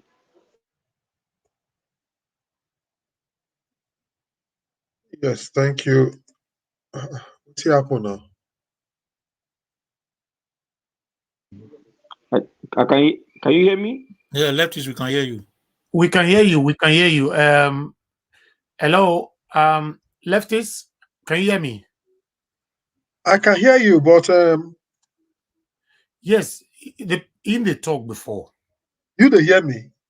Yes, Yes. I hear you. Okay, for my side, yeah, you show me say I mute myself. Now they try to unmute. This thing just show me say I mute myself. Okay, Prince Collins, go ahead, sir. Okay. Thank you, everybody. I'll be listening to everyone. I'll be patient. No, it would have been tough for Alex. So no, it's not. No, Alex just came not long.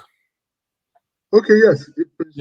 After Prince Collins, then now Alex. Okay, yes. And after Alex, we need to give 2 minutes round. So yes, Prince Collins, sorry, because I went back the way I read. Yes, it's you. After you, Alex. Yes.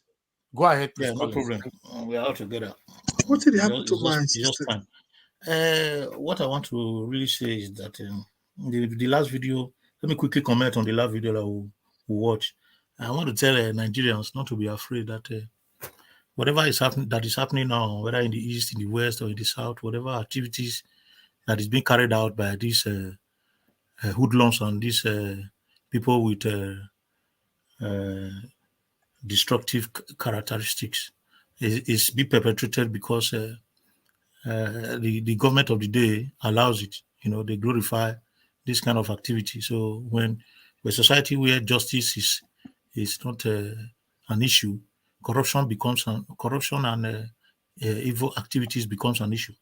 So when it comes to when it comes to the time of election, just go and mark my word. When it's 2 weeks to election, all these activities that is happening in the east will not happen again. Those that are parading themselves as whatever they are, I don't want to mention any name. Whichever name they are coming out from, whether they are agitating or whatever, when it comes to February ending, they will come out and repeat those words. When they see military with a cap on grass, when they see military wear cap, we carry grass. All those words they talk, they not come out again. Nigeria will crush all of them. An election will take place peacefully in that place. Believe me, I know that. And I've been in Nigeria, and I've been following the system right from my birth to date. Nobody can try the troop of Nigeria when it comes to election. Nobody can disrupt Nigeria election. Even Boko Haram cannot do it. If Nigeria, they are not ready to work. That is why you see them like that. They are collecting, benefit. They are getting benefit from different angles of every corruption. That's why I see it. But when it comes to commitment, when they go to Abuja, the president will give them order. They go clean those places up.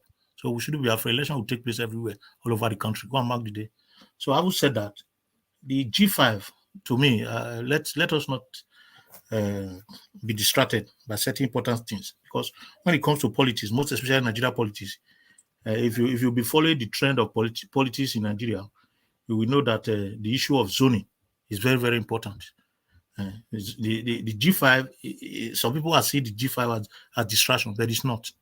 The G5 is a serious issue right now in this political environment, because if you look at the issue of zoning, it is based on senatorial districts, and it is very, very important. We talk about president, vice president, senate president, speaker of House of Reps, chief judge of the federation or Anthony, and party chairman. These are ways that they zone it to different senatorial districts to have justice, equity, and fairness, so that Nigerians will perceive it. So if you look at the political zoning, it is likely to make or mar the 2023 presidential election, whether we like it or not. Zoning is likely to make or mark 2000 presidential election, with the implication of stability of the country at this present. It is one of the most contagious issues in Nigeria at this very, very moment, particularly in the two major political parties, the PDP and the APC, which I don't want to really go in details with, which both represent most of contending stakeholders in Nigeria. We go see and say in 1999, the Constitution of the Federal Act did not talk about zoning, but it was brought about by instability of Nigeria from the continuous after our civil war. It was the issue of federal characteristics that is not being distributed evenly, that people are saying they are being marginalized, that led to a civil war. If we go back to history, that is what led to a civil war. And even before the civil war, the government of Agui Rossi was accused of marginalization or dominating the government with Igbos. If you look at the history, the problem has been marginalization and the way the colonization master left us. They left Nigeria, telling the Northerners that the South, they have the oil, which is the money, that they should take the power. That is why you see that right from time, the military, they've always been dominated by the Hausas and the Fulanis. All the military regime that reigned in Nigeria, it was by these same people from the North, because they were dominated by our military at that time, because the colonial masters specially gave them military training, took them back to Europe and trained them, brought them back for them to do the job for them, because they were the people that were answerable to these people at that time. So the issue of zoning is very, very important. That is why you see this G5. The G5 right now, they are the eyes of the Satans. If you look at the certain leaders and certain people that we sent to go and represent us, they failed us woefully, continuously. Why did we not have a second term for President Jonathan?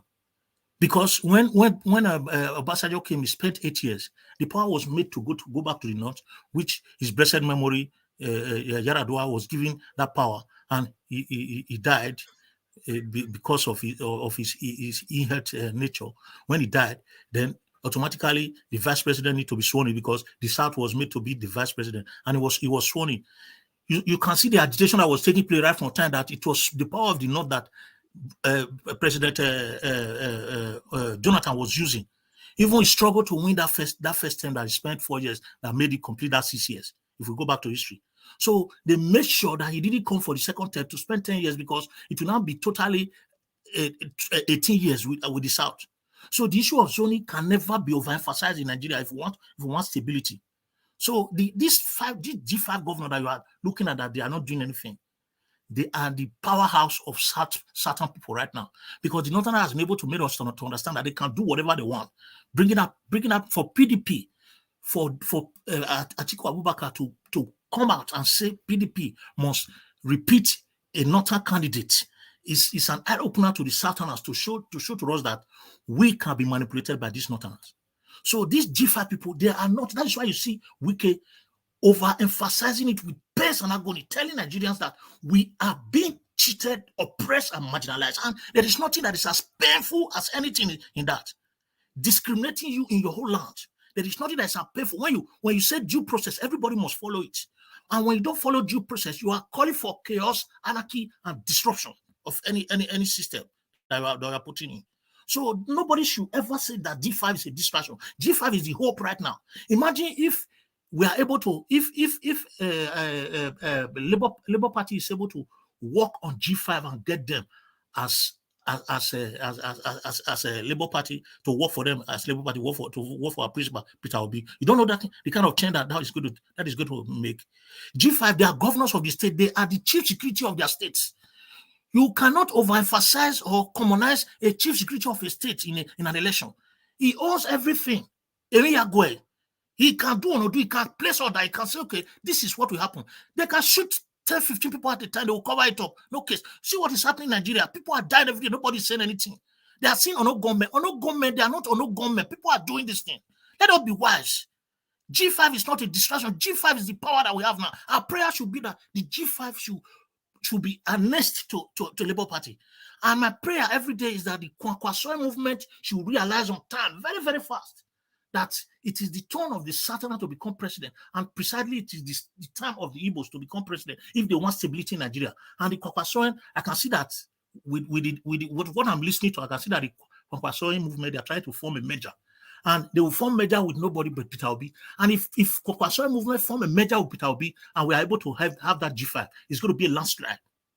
But if anybody makes mistake that the G5 is not relevant, you are joking, because every state have the stakeholders of every state the head of every stakeholder of each state is the chief executive governor. The chief executive governor is the chief security officer of the state. So automatically 70% of the vote, he can condole it, he can manipulate it, he can do anything. Okay, let me quickly go on this. When it comes to preventing manipulation and disruption of electoral process, protecting votes to the last moment, you need equal and opposite reaction in creating a balance. In a Nigerian election, when it comes to creating balance, you need equal and opposite reaction. And what is this equal and opposite reaction? These are the people in power that manipulate election, that can do or not do. Why did Wike come to Edo State in 2020 to work for our present governor? He said, we are coming to do what? To follow the bomber to bomber. Why did he say that? Because you know that the federal might is coming to manipulate that election for APC. So he is there as a pillar to act as an equal and opposite reaction to work against these people. We are going to cast our vote that day. We'll go home quietly and go home peacefully. We said our right is just to cast our vote and go home. Whatever happens after then, we cannot even wage it. God forbid, if we are on the voting environment, I've seen it before, I've done it, I've participated. So many elections are participated right from Oyegu in Edo State. I've been an active participant in the election. When they shoot gun, what you need to do is to tell people to disappear and go home because any other and the only people that can wage against these people are these same politicians that have equal power to wage them. When we cast our vote, they are going to protect it. So if we have these people, it is more than 200% power that will make us. You cast your vote that they go. They can manipulate the vote with their power of incumbency. They can do anything. They can even burn down a polling booth and say because if they found that the percentage of the vote that is in that place is very high, they just do anything and say, okay, this is what happened. The place was burned down. There was a fire, whatever. 2 or 3 people will just die. They will say that center is cancelled.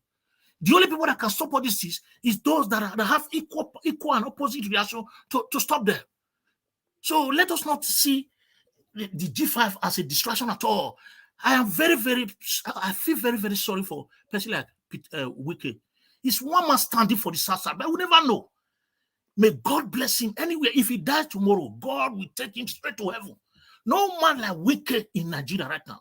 He's the only man that says, yes, this is how I should be. If PDP was honest enough, following the process of zoning as disregarded in 1999, right from the time of Obasanjo, if they were honest enough, Wike was supposed to be the flag bearer of PDP. And that is the playthrough because it's the time of the South to become the president. It would have been the fight between Wike and what's his name now? The APC candidate right now. But because they know that they can manipulate these people, they can bring out cash, give it to people like Dino Melaye, carrying money up and down. They tell you, you come to the. It's a shameful to these people. All these people, posterity will never forgive these people for what they are doing. They are marginalizing us. They are selling our right, birthright. They are selling our. You don't even know the implication of what is going on. So please do not say G5 is a distraction. G5 will play a very important role in this election.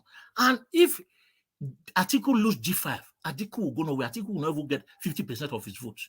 Automatically, anybody that the G5 joins will give it will be a landslide, whether we like it or not. Election is studied. Science, politics is science. When you study it, you see the result before it comes. So I am telling you that the G5 is not a distraction. Our prayer should be G5 should finally, Wike is standing on the fence for a reason. He's not stupid. Wike has everything. He was the one that had PDP for years. If you listen to him, he said he had PDP for years. Even while PDP was broken, the same article that came, he went to different parties and came back. Wike was there. He knows the secret.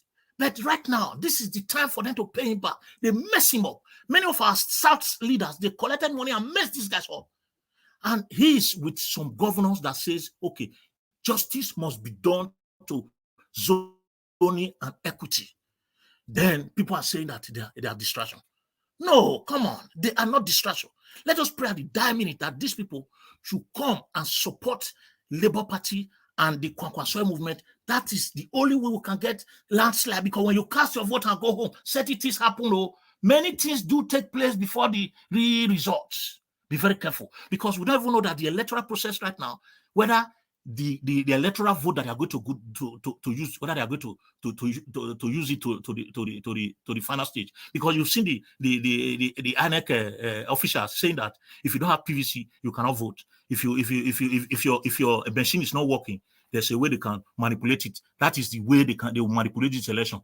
And people that will do this bomber to bomber, they are these strong people in government. So do not communalize them. Your right is to go cast your vote and come straight home and come away for result. People protest this vote to the last minute before it is announced. Thank you so much, and God bless you. Thank you very much, Press Collins. Mr. Alex, talk to us. Thank you. Yes, thank you, Mr. Najawash. I must salute you. I must encourage you. People like you are very rare. People like you are very rare. There was a time you said that, let me first of all stand on existing protocol. I want to first of all clap for the previous speaker. He said 30% of what I have to say. So let me clap for him. Africans are not used to commending people. My name. Are you afraid to mention my name? Yes, thank you, Prince Collins. Thank you. Africans are not used to appreciating people. Yeah, thank you, my brother. In Africa, we don't have a culture of encouragement. I don't know why. Mr. Elvis, I stand on existing protocol. Mr. Elvis, you said something that broke my heart one day. You said you left your job, a well-paying job, to go into this mission. Not many of us can do that. You left your job. You left your job to go into what you are doing now, to follow your passion. Thank you for being a media sucker, a media ameliorator. Thank you for being a media rolilala, a media nacimiento, a media parazesos, a media habata. Thank you. I must thank you. You are a media colossus. Because of you now, you've set the pace for other sister medias to follow, to follow justice, to do the right thing, to stop saga. The lion of social media. Yes, we must learn to encourage people. And Mr. Leftist, thank you. You are also not left out. We are all doing well here. So in Africa, we don't know. Thank you. Before you call me media avatar, thank you. we don't have that culture. So Elvis, I owe you in a very high esteem. So I challenge myself when I hear some certain stories. Life is not all about money. Money is good, but it's just a means to an end. Guys, I greet everybody, my fellow panelists. Thank you. God bless you. Thank you very much. Yes, thank you for doing this job every day. It's not easy. A lot of people fall away. A lot of people are betrayed. Many medias have shut down, Mr. Elvis. At the time, we had a lot of people on air. Money have exchanged hands. Many have fallen away, they've fallen away by the roadside. So the biblical, historical, or historiography have a way of repeating itself. We had Judas Iscariot and we had Peter in the Bible. We had a lot of political Judas these days among the Amino Kanu Kalatawas or among the hoi polloi of the Oduduwa Republic. So let me go straight to the G5 governor. My dear brother, you are my dear brother that spoke before. Thank you. You brought the words out of my mouth. People don't understand. The Northerners, they are playing with our minds. They want us to forget that Atiku's brother is still the president. They want to redirect our mind to now victimize the G5 governors. We know they are making a lot of noise. We know they are part of the corrupt cabal. We know they are spoilt brats. We know they have all the bad things in them. But right now, when your house is on fire, if your enemy gives you fire extinguisher, won't you use it first? What are we talking about? Do you know people that helped Mandela to fight that dangerous struggle of white domination against black majority? People America and the whole world called devils. People like Muammar Gaddafi. People like what's this guy's name? Arafat of Palestine. People like Fidel Castro. Even when he left prison, they were condemning him. How will you make such friends? They are not permanent friends. They are not permanent enemies, but permanent interests. We have interest now. Our interest is a better Nigeria. We trust one man. I can close my eyes and sleep while Elvis is handling Nigeria. Tomorrow morning, I can tell how it went because I have known him for a while. He's tested and trusted. So we know Peter Obi accordingly. We know him. He has talked to us. He has been abroad. He has been a governor. He has been everywhere. Up to now, he does not have any stain. Jesus said, the prince of this world cometh, but he has nothing against me. That's what Peter Obi is saying. The wicked men and women of Nigerian politics, they've gone around the world. They have nothing against him. So the G5 governors are not a distraction. They are fighting for the interest of the Southern protectorate of this fraudulent amalgamation of 1914. Do not let the northern wicked men and women make you believe Atiku, who is a fraudulent man, because his fellow Fufudes speaking Fulani tribal man is there. It's just like a Benin man is leaving the post of a president. Another Benin man is coming. Does that make any sense? It doesn't make sense. It's like testing the patience of Job. Did the rest of Nigeria escort the Fulanis to this world? So Wike is fighting a just cause. Don't be distracted. He's even helping the obedient movement, tearing down the structure of the PDP. Underrate Wike and the G5 governors at your own peril. It's only laymen that are tossed about by every wind of doctrine of political engineering, of the Nigerian political structure.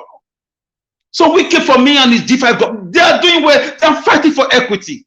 What right, if not corruption, if not the way article is insensitive to the PDP constitution of zoning.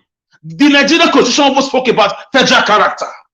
What political morality does Atiku have to want to be a president? How can you explain it, a fellow Fulani man? We say capital rejectamenta. So do not be bamboozled into believing that the G5 governors are just political, mandibular walkabouts or political, garrulous fellows. No, they are not. These guys are waging a war against the Fulani oligarchy, against the Fulani domination. The Fulanis, what have they done for us for the past 7 years? Their elder brother is a president. What have we learned in this? What have we benefited? That another one is coming again to us. We've seen nothing but blood, sorrow, tears across the nook and cranny of this nation. The Deborah's death is still fresh in our minds. A Fulani man is a president. Another one who wants to be a president. Does that not justify what the G5 governor is fighting? The Lekki toll gate is still there. What did Atiku do about it? His brother is a president, a Fulani man. Let's talk about the reality, my dear brothers and sisters. Let's not be carried away or blinded by unnecessary or trivial or frivolous sentiments. Let's be realistic. Okay, what have we gained? Look at our debt burden. It has risen from 12 trillion to almost 100 trillion. Look at our infrastructure, nothing to write home about. Look at our security, nothing to. Okay, why is another Fulani man coming again to continue from where his brother stopped? Normally, when your brother leaves an office, you want to improve on what your brother have done. He wants to come and improve on the evil of this same Mr. Buhari. So Atiku, for me, is a fraudulent man. He has never contributed to the Nigerian growth. Since 1999, Obasanjo said that it was a mistake to make him a vice president. We know that one was also a corrupt one, but he said the money Atiku stole is enough to feed 300 million Nigerians for 400 years. The book is there. So guys, don't accept this abracadabra of the political class just now. The G5 governors, for me, we must support them. We must applaud them. It's not easy. We have governors as chickens nationwide. For example, Edo State governor is a political houseboy to the Fulani oligarchy. The governor has been quiet while women are raped in Edo State. The governor was quiet while passengers are being kidnapped on our express roads.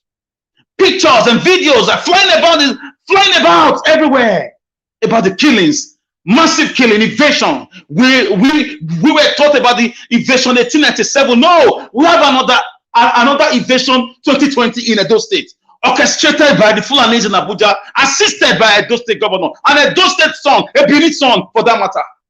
It's a political chicken. It's a political money monger. A political, I'm short of words to describe the kind of governor we have in Edo State. So if you see people who are standing tall, it's just like Shadrach, Meshach, and Abednego standing in the Bible against Nebuchadnezzar, against the king's decree that you must bow. This G5 governor saying, we will not bow. Oh king, in this matter, we will not bow. That's what the wicked and his men are doing. And God is protecting them. Do you know how many assassination attempts they've escaped? Are you aware? How many food poisoning they've escaped? Are you aware what these guys are doing for us? Let's leave the corruption aside now. We are in the middle of a battle to deliver Peter Obi. You have to learn to count your blessings and name them one by one. God is using people to do what you cannot do ordinarily. The least they deserve is appreciation, not stones. Just the way they stone Nigeria and his team here every time here. for fighting for the poor, for saying the truth, for standing against his own father's ideology, for leaving his job and engaging on a mission, what some of you will call a suicide mission, but the guy is doing it. Some of us can't even show our face. He's always here with his face open, and you tell me tomorrow he's a nobody. You are a nobody. So for me, the different governors must be awarded, you know, the kind of respect that they deserve. Among the different governors, name one that is not working in his state. They prove their talk with their work first before they engage article. Which political gladiator in Nigerian political class can engage article and is Fulani Kaba in Abuja? It's not easy. Sometimes they travel abroad. Yes, I condemn it, but sometimes it's political calculations. They want to be alive to fight for me and you, to fight for Mr. Peter Obi. They will come to the Labour Party very soon. Do you know why? If you look at the calculation, it's not right for them to declare it now, because they will become, they're going to be serious problem. 2-3 weeks to the election, you will see. There will be an implosion. There will be an explosion. There will be a political tsunami. Yeah, they are just big tactical. They are just big tactical. Yeah, thank you, brother. It's about the game theory. Don't forget, Wike is a lawyer, a trained lawyer, a barrister at that. I'm not saying that is a yardstick. He's using the game theory in politics. He's using the guerrilla warfare tactics, and he's delivering the dividend of democracy amongst all other corrupt governors. He's the only one that spoke about the 30% derivation money released by this same president that we're talking about. My own Edo State governor cannot account for the money received. The same governors we are criticizing. We should be careful. We should be careful. Like the previous speaker said, if they declare for Labour, the election is 95% won. So let's keep praying, doing our work, continue talking, continue canvassing, continue blowing our political or media vuvuzela to the whole world, to the whole country, so that people can go and collect their PVCs and come and cast their votes. So I will round up again with this. Nigeria, don't be discouraged at the tantrums from some miscreants and from some paid unscrupulous people who are just a victim of the poverty weaponization by this political class. You must realize people insulted Jesus. After all, he did. He fed the 5,000 people. He raised the dead. He healed their sick. They still stone him. So in everything you do, keep your calm. At the due time, God Almighty will bring a leadership that will reward you. Thank you very much. Nigerians are proud of you, and those are proud of you. So I will leave it here. I'm still here. Thank you. I leave my Logomaki here without Logo Apata. Thank you. We appreciate you. Just that in addition, now they study for year now to understand everything we talk since. But my study and finished. Left is back to you. Not pass her back to me. I go pass her back to you because now you they give all the name. Me no all the name where they will call you said me no know where for come. But then I Benue, but then I Igbo, but then I Yoruba. As far as the matter of Alice if come out, I accept. He not make blah blah blah blah blah blah. He not make mistake. Alice, God bless you. You try. That's why when you pray for me, I quickly stop you because I don't know the next word where you go take pray for me. I feel not understand that. It could be spiritual language. I know the hear tongues. I be human being. My brother, don't say what we do here. We want to say thank you to everybody. We will soon be rounding up, but we don't just go like that. We will always give people the chance to always say their mind again, maybe in a few minutes. But before then, I want to quickly say thank you to those people that have been here with us. You watching us. God bless you.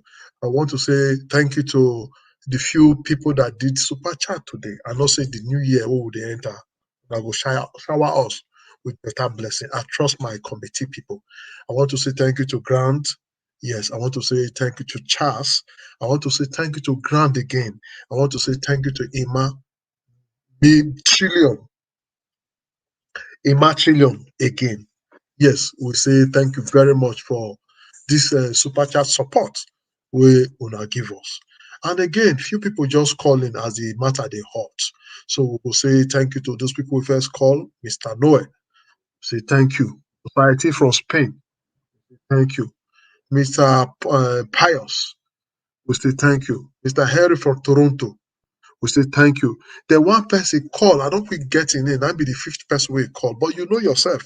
We go thank you. The person we call before Madam Deborah call us from UK. That name, I not quick get on because myself can't be stronger with phone. I not confident do two things at the same time. Not verse. But I know say that you be the fifth person. You know yourself. Like you call him, we say thank you. Then we want to say special thank you to Madam Deborah, we call from UK. I want to say thank you to Uche, we call from England. I want to say thank you to Prince Collins also. He will serve after he called. He very joined us for the panel. You know they forbid to talk. I get mind. If you get mind, always click that button. Join us here, we will talk. No priority. Just click. You will see yourself here. You go talk your own as you know and reach. All of us now, so know and reach, you know and pass each other. We're all learning from each other. And we gain from each other. We learn from each other every day. So I want to say thank you again to Faith Unlimited. She was the last person that called in. Thank you. She called from, I think, Canada. Yes. And we just did mainly 2 videos all on Wiki. For Samuel, it's a make we know they play all this one, they make a verse. But we'll not go stop because these people now want to take power from. And some of these people now will need to support us to drag the power. And these people don't do their sins. So now then, you not go fit. Like if you go Bible, if not be God, go be devil. And God devil they try to drag power for devil. You know go say why God they make devil relevant. Because there are 2 things now they are alive. So we must drag power from them. So I hope Samuel will understand when they tell us say no. Now very important matter. Now these people want drag power for. The people when they say make we go they call. We know they drag power from these people now. These people need power. So not be them a problem. Yes. We don't need these people right now because they need power. We need them to join us. Drag the power from this cabal. Who you think say they make relevant? One, we not praise them. What will they talk about them? How they be? How they don't finish us? So make we get them clear. Make we not they misunderstand us. And also we get our personal interest, but now we need to come together. You see, Peter Koko, after he deal with Dino Malai, and what be that man for APC? He finally say, both of you needed by make una come join us. He finished there for Studio Field 9, they say 2 of them, he need them, may they join us. So we all together must do this. Nigeria must be better. So on that note, I want to say make we round up with 2 minutes for those of us who are here. Yeah, but so before we move on, more we take at least a minute or 2 break, leftists. Thank you very much, my people. We appreciate you all. Now the grammar they take break, I be now wait, it's just one more relax our brain. Alex don't pull for my head. Yes, so we can pepper them. With your designers, you pepper them. She make you pepper them. Oh, yeah, say pepper them. Your designers, they pepper them. Oh, yeah, say pepper them. Pepper them. She make you pepper them. Oh, yeah, say pepper them. Your designers, they pepper them. Oh, yeah, say pepper them. Don't distract us again. Don't distract us again. If you distract us again, I'll say more things. That Nigerian, when they see you, they will pour you hot water. Because agreement is agreement, yo. Agreement is agreement, yo. Make we do what you talk. You come to change topic. Agreement is agreement, yo. Because agreement is agreement, yo. Agreement is agreement, yo. Make we do what you talk. You come to change topic. Agreement is agreement, yo. And I promise them, I'm here to bury them. As he depend them, he dey see with us. As he dey with us, he dey pay. Oh yeah, say as he depend them, he dey see with us. As he dey see with us, he go dey pay. Hey, yeah. As he depend them, he dey see with us. As we get there, yeah, he go bury them. So I said, they will know who is who. As he depend them, he dey see with us. As he dey see with us, he go depend them. See them pain them. Yeah, he dey see with us. So as he dey see with us, he go dey pain them. Hey, I don't want Tinubu na thief. Agbero full Lagos yo. Agbero wan kill us yo. We don't want Agbero. We want Peter Obi. Peter Obi young. He love education. He love good road. He love human. He love good things. Hey, I want the fresh air. I don't want Tinubu. Tinubu is a thief. And Agbero won't kill me and my brother for my studio the other day. But wait, I don't want Tinubu. But wait, this Tinubu and your papa now, which senior pass? Which senior? Tinubu senior my papa now. I say. I'm a papa don't that. Why Tinubu never die? They die, yo.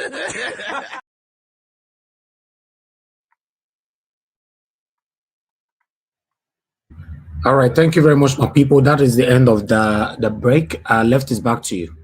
Yes, I want to quickly address Mass Million. You said no, not Mass Million. Somebody said he didn't have time to talk. But yes, you would have clicked on the link if the studio was full. You could have called in, and also you can also make your comment while you are still here on the comment section. We will capture you. And Mr. Ike never talked to us. So Mr. Ike, since he never talk. Mr. Ike never talked to us. No say me go break, come back. Me not on no people just know because CM don't talk, Abi. CM never talk. Mr. Ike never talk. Okay, not be my fault. Me go break, come back. As I come back now, who me tell the talk if I don't even understand. Okay, let's now start with Mr. Ike. Let's start with we Mr. will give Ike and CM time to talk before we will begin give our last 2 minutes to round up. So we will start with Mr. Ike. Mr. Ike, please talk to us. Thank you, Mr. Lefties and Mr. Elvis, for giving me the opportunity to speak to you guys today. You can hear me? Yes, sir. We can hear you loud and clear, sir. Okay, sorry, I did not put my cam because I'm still in the office. I'm still working. So. I wanted to ask because I know, I know that your chair. I'm still working, so that's why my cam is not on. And for the past 3 days, I've been following the program in the office. Every minute I have time, I put it on. I keep listening. I want to thank Mr. CM first of all for the past 2 days or 3 days ago. I saw the defense you put up. I saw what you tried to let my brothers and sisters know what the real Igbos are. And I have to say that I was really impressed by your outpouring experience and your submission. And I think every genuine Nigerian and every genuine Igbo man will understand that what you are saying is the truth. There is no how everybody will like you, even in your family. So it's something with us. And coming back to the issue of the 5G governance,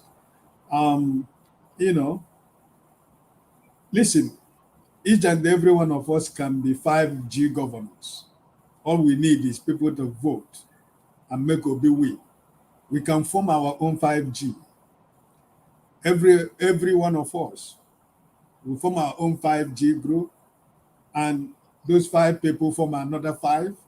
The other 5 people form another 5. The other 5 people form another 5. And I think that is what Mr. Elvis and Lefties, this is what this platform has been doing since we started this program. And I think that the G5 is not going to stop us from doing what we were doing from the beginning. Whatever they want to do with their lives and whatever they want to do, Nigerians we are still here. We are still waiting. We are watching, and let them make their decision. But I know that every decision every man makes, there are consequences to every decision. And for me personally, I think that if the G5 is, if you know that you have no skeleton in your cupboard, and really you want a better Nigeria and you don't have anything to hide, and you don't need any protection like any of us that we are doing this thing, there is no special interest. The only interest that we have, we want a better Nigeria. Some of us that are not living in Nigeria want to go back, or our kids want to go home. Our grandchildren want to visit Nigeria. Our interest that we want a better Nigeria for everybody.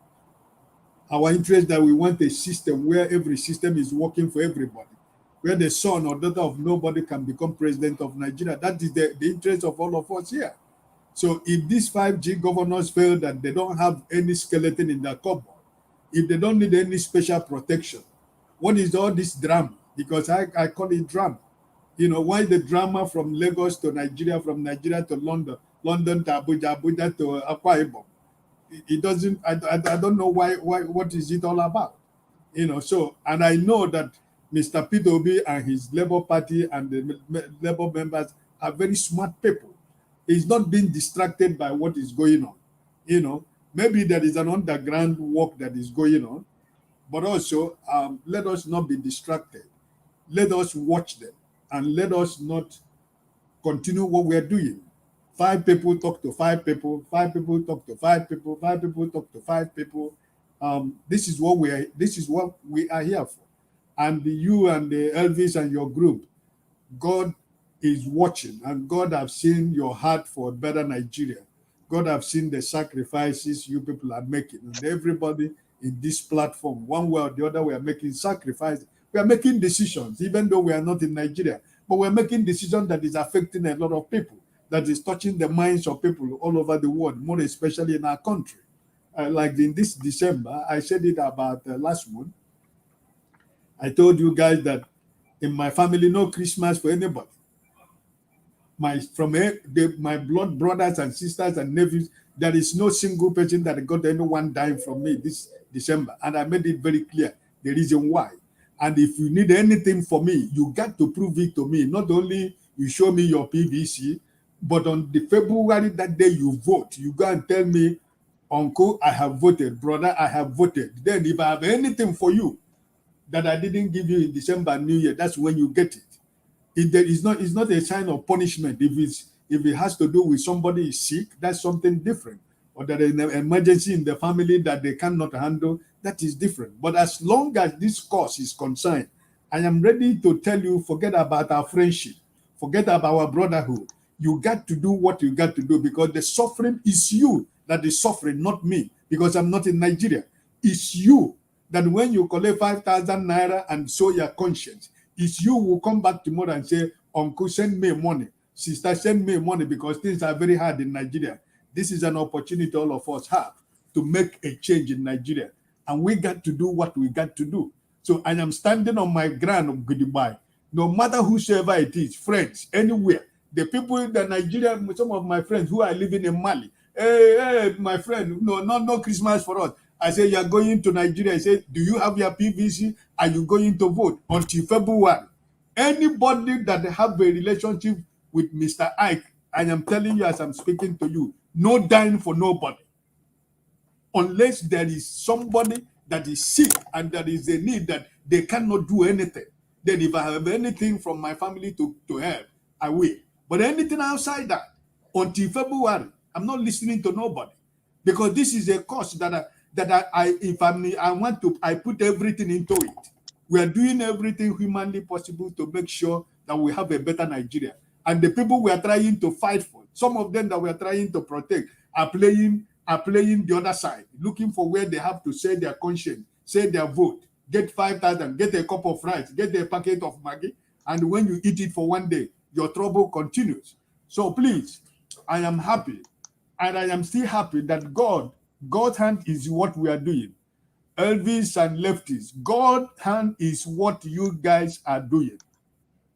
And there is no amount of distraction that will stop what God wants to do. So Peter Obi is Peter Obi or no other person. There is no option. There is no discussion with anything. If the G5 want to join Labour Party, it is on the condition of Mr. Peter Obi, not on their own condition, because if they are carrying a very big baggage, we do not want any baggage from any old politicians. We don't need these people because they have destroyed this country. All of them have joined hands to destroy Nigeria, and we don't need them anymore. So if you are coming, you must be able to play on our own rules. That's what we want this time around, because Wike has got everything in this life. He's spending the money of River State people. It's not his personal money. The money that he's using to fight for political power does not belong to him. So all of the whole 5 governors, they have look at Ibazo of Abia State. Look at Abia State as a state, one of the poorest states in Nigeria. He has not done it for his 80 years in Abia State. He has not done anything, and he's eating the money of the people of Abia State, going about claiming credible. What did they go governor? Which credibility does Ibazo have? He and the Ugwanya of Enugu State. What kind of credibility they have? Poverty is hitting their people in their states. That's the point. So if they really want a new Nigeria, what this thing that say they're fighting for us, if you don't have any baggage, make a decision, join the moving train, because if you stand against the moving train, it's going to crush you. Let me say one final thing. Whether we can join the PDP, NMPP, so no matter whoever is going to join, River State is obedient. He cannot stop nothing. River State is obedient. Is it Ibadan that is going to stop the vote of P2B in Abia State?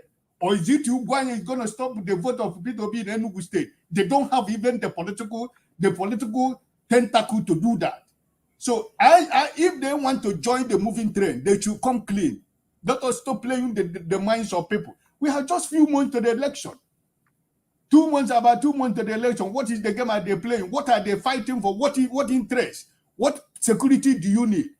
Leftists, you don't need any security. Elvis, you don't need any. I don't need any security to be doing what I am doing. I am doing it for a better Nigeria for my children and my grandchildren. My children for almost 5 years now has not gone to Nigeria. My grandchildren has not gone to Nigeria. Am I happy? Is it a good thing that my kids can go back to Nigeria? All these people that have already stolen everything that we have, and are still taking our minds away from reality. No. If they want to join the moving train, let them join the moving train. If they don't want to join, let them leave. But all I know is this. What is going to be is going to be. P2B or nothing. That is where I stand. And I just want to thank you, Mr. Leftis and Elvis, for giving me the privilege to speak. But just know that anytime I'm not in this program, I am following, I am watching, I'm listening. I just want to say thank you, and I give my brother CM the chance to speak to you guys. God bless you. Thank you very much, Mr. Ike. You are a father of all. We appreciate you for your recommendation, and thank you. That's all I can say. Mr. CM, left is back to you before Mr. CM. Go ahead. Yes, Mr. CM can just take it up from there. CM, go ahead, please. Okay, thank you, Niger Watch. I hope I'm coming out clear. Sorry. Yeah, thank you, lefties. Thank you, Niger Watch. Thank you, everybody. All protocols duly observed. I just have to be a marathon. Quickly, let me put things down. I think I want to comment on the video that Wike released, saying something about Atiku. You see, why I'm particular, the way I reason may be different from others. Not that it's the best, but I find it better because I came here to learn, and then whatever knowledge I want to impart, I also put it across. I believe in analysis. You see, I always say that the leader I trust is the character that makes a leader. Is the character. That's why I'm always talking about P2B. He is the cleanest. So whatever I say about him is because of his character, his utterances, his demeanor, his conduct in every way. He's tested and trusted anyway. But for Atiku, remember from Wike we had, I've been hearing it, but Wike has confirmed it, that a president of a sitting president, because you want to go for third term, you have to go and kneel down to your vice. And the vice president, you pick the vice president from Adamawa. Not that the party gave you, say, look, come and join me. Ordinarily, Atiku should have been the governor of Adamawa State in 1999 till 2003. But Obasanjo told him, leave everything about Adamawa, come and join me, let's build Nigeria. It ended up that Obasanjo had to kneel down, even when the whole of PDP has agreed that Obasanjo should go for second term. You now have to go and kneel down for your vice president. Do you know what it means? Because when you become a president, you are no longer the person. You are now the office you occupy is an exalted office. Obasanjo had to go and kneel down so that Atiku will agree. Can you imagine that? That is insubordination of the highest order. That apart from that's number one. Number two, the same Wike confirmed that President Goodluck Jonathan was a sitting president after 2014. He has won the nomination for PDP to contest in 2015.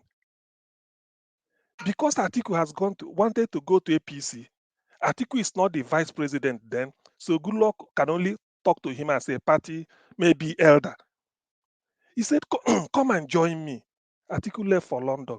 Goodluck Jonathan has to leave Aso Rock and go. Look, anybody, according to Bill Clinton, he says when a president gives you a phone call, then you have to leave what you are doing and go to. Say nobody postpone the phone call of a president, probably president of US. But Goodluck traveled to London, Dorchester Hotel, to go and beg Atiku, say, don't leave PDP. Come.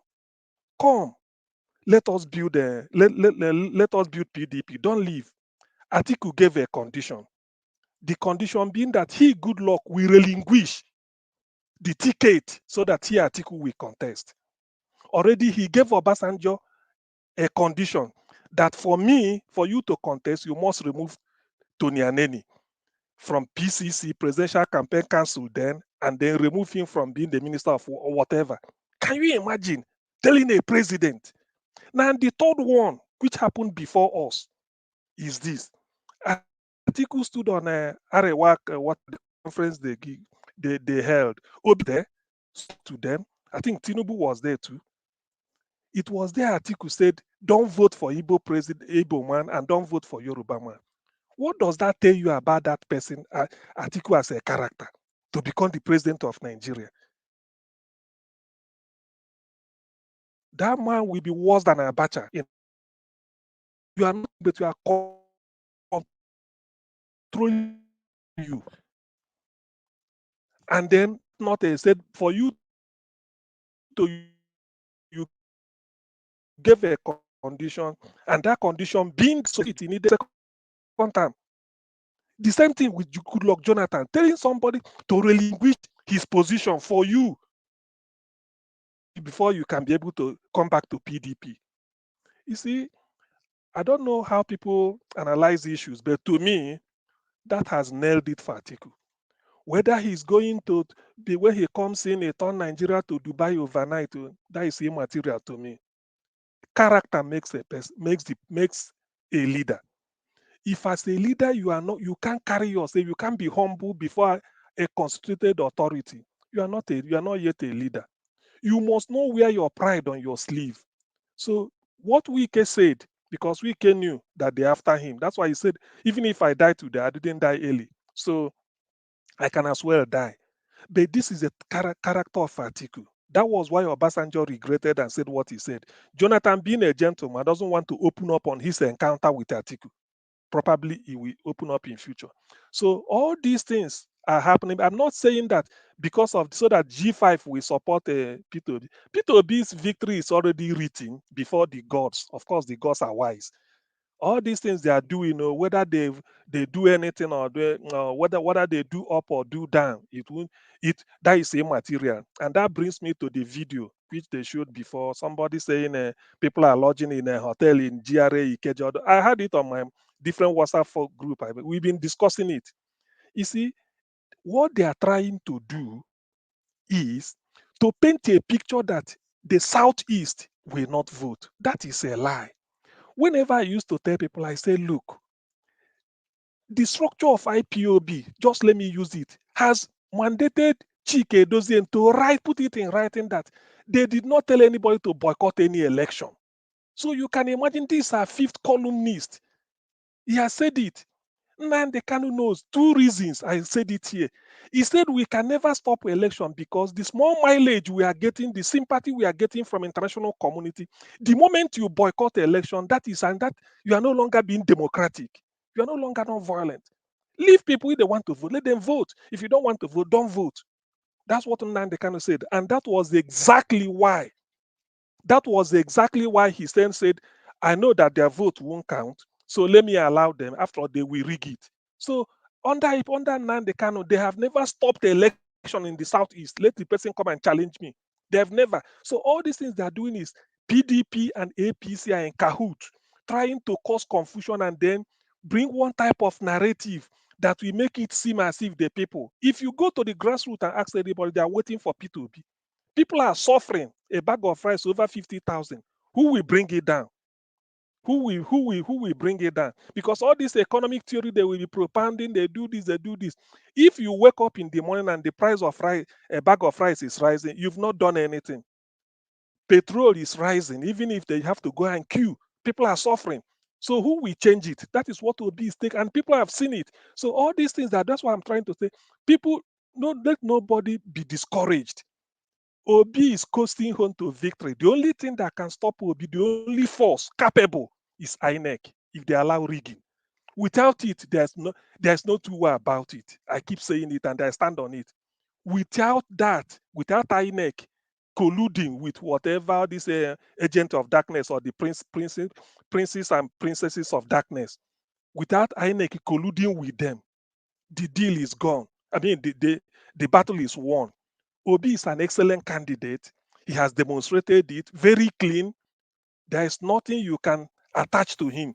And he has been running his campaign in a very clean manner with the likes of Pat Otomi and then this Jide Oshuntokun that is now in charge. We are coasting home to victory. The only thing that is sometimes I feel concerned about is that Nigerians still have about how many months to suffer up till May 2020 to 29. Okay, Mr. CM, I like your confidence. Yes, can I please. throw a question, please? Can I throw a question? Yeah. Yes, ask him. Yes, sure. Go ahead. Go ahead. You see, let us have a deep breath and remove sentiment away from our intentions and have a clean mind and bring the thought of a true Nigeria into the characteristics of what we are going to be talking about.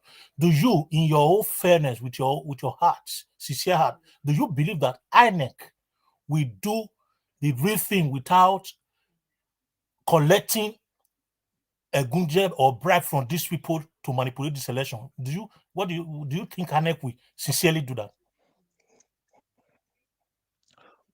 I'll be foolhardy to feel that INEC won't do that. But what I have to hope against hope, because in this case, they say that the type of movement we are having now, we've not had it since the dawn of this 1999.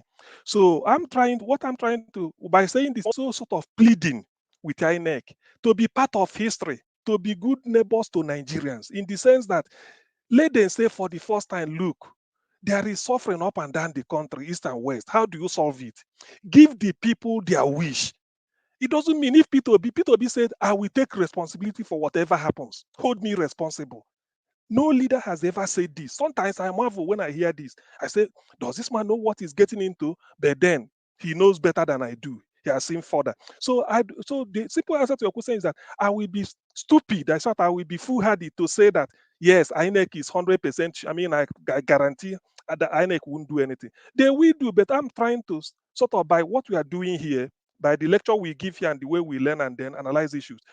If somebody will now say that, look, if Nigerians really want this man, why can't we for once do the right thing? Though democracy is the decision of the majority, but there could be stupid majority. It doesn't mean in some countries they will still do a clean. What is it called? This thing that brought in Richard Nixon was a clean election, but when he went in, he messed up and then committed a crime that America never pardoned. Never forgave him. Than to tell him to just go, but don't contest anymore. So this is what we are saying. For the first time, let INEC refuse money. And that is why I'm saying let beavers be beavers. So that for the first time, this suffering will end. Why I'm saying this is that I'm not happy. Because before, if I to take you down to history, a lot of everywhere in Nigeria, up and down the country, east and west, across, people are suffering. And they've seen that the government is incapable. It's just corruption from beginning to end, from everywhere revelation. And they are now seeing a man who, at least being a human being. It's only Obi has only two children, a boy and a girl. The girl is married, the boy is on his own. So Obi is not encumbered by any baggages. He is going there just to show the world that a black man is capable of turning things around. He will do it using personal example. He doesn't require much. So if INEC will now collude and then go and bring criminals again, okay, look at the character of Atiku. Can this man be like what we analyze? 3 instances I've given you. Can this type of person be a president? Tinubu is nothing to write home about. So it's only that will be so INEC will bet it is better they write their name in gold by saying Nigerians just come out and vote. The election will be clean, I mean, as clean as the whistle. There's nothing like a rigmarole. Let them guarantee it, not just by saying, but by acting, and then tell their staff that, look, this is what we should be done, and then lecture them. And then we Nigerians also be a watchdog, because we can't just take it on face value. So we have to also work hard and say, look, this is what we expect INEC to do, because already we've known who the winner will be. We've known Obi is coasting home to victory. But until INEC says he's the winner, and that is where we continue. So I'm not naive at all as to say that. But by and large, let us keep our eye on the ball and know that yes, whatever we are doing, we are coasting home to victory. 2023 is a year for Obi whose time has come. Thank you. Mr. Loftis, please, I have a question. Mr. Ike, please. Okay, go ahead. Yesterday when I was listening to the program while I was going home in the car, somebody asked about Kachi. Is Kachi sick? What happened? Okay. Well, yes, Kachi got attacked in Lagos by Tinubu people. That she cannot be in Lagos supporting Obi, that she should leave Lagos. She was actually attacked. This is not a joke. Seriously? She was attacked. She's been hospitalized. She's not been coming on. She's been asked to leave Lagos. She's been threatened by the hooligans of Tinubu. This is what we are talking about. And this is why you've not been seeing her. So she lives in the Lagos Island? Where does she live? She lives in Lagos. In the Lagos Island or on the mainland? No, they can't disclose that. I don't really know whether her land. She lives in Lagos. That's all I know. Okay, she lives in Lagos. I understand. She lives in Lagos, and just like Rufai, the way he was harassed. That's how Kachi has been a victim of politic thuggery. And you expect somebody like that tomorrow to actually vote for Tinubu. A lot of people in Lagos not going to vote Tinubu. The harassment is too much. The way they harass people, the way they force people, they're not going to be there when these people will be casting the vote on ballot box. It's just not going to be possible. A lot of people are going to vote against Tinubu because the harassment the talks he's using is unpardonable. Please, no matter how much, offer my love of prayer of restoration and recovery to her, please. Amen. Having said that, we need to be running up now, and we'll just give each other 2 minutes to quickly round up, starting from who is here now. Do we still have Engineer Ken? No. Okay, Engineer Ken, talk to us. 2 minutes. Yes, my brother. You're well done. Not try. You know what? My 2 minutes will be this. Nigerians, we know the truth. This time around, let's get it right. We don't have to vote for tribal. Tribalism is no. Nepotism is no. You know, our turn, Emiloko is no. You know, let's do the right thing. Let's vote Peter Obi. You know, not because that the man is innocent or the man is a saint. The man have accepted himself that I'm not a saint. But this is Nigerians. This is the president of the people. That he wants to give the presidency back to the people, back to the society, back to the Nigerians that has no voice, The Nigerians that are facing injustice every day, just like Amosa, just like Kachi, many of that people like that, we have them so much, plenty of them facing injustice in our land because that they are common human beings. We want Peter Obi. Peter Obi will come in and do the needful so that Nigeria will be once more great again. Nigeria will be greater than every other nation because we have what it takes. We have everything in Nigeria. If America as a nation can have 1/4 of what Nigeria had, America will be living like Dubai. Every citizen of America will be living like Dubai. There will be no shelter in Dubai, in America. There will be no homeless people in America. There will be no people sleeping underneath the bridge in America. If America can have what Nigeria have, in everything, in land we are blessed. In forest we are blessed. In the sea we are blessed. In the desert we are blessed. Please, Nigerians, let's do the needful. Don't go and sell your life because of 1,000 naira, because of 1 million naira. Don't do that. Don't even take that money from them because that money is a satanic money. It's the blood money. Thank you very much. I rest my case and God bless the good people of Nigeria and God bless the United States. Thank you. Thank you very much, Jonathan. You just go straight to Victor. Victor Digia, please talk to us. 2 minutes.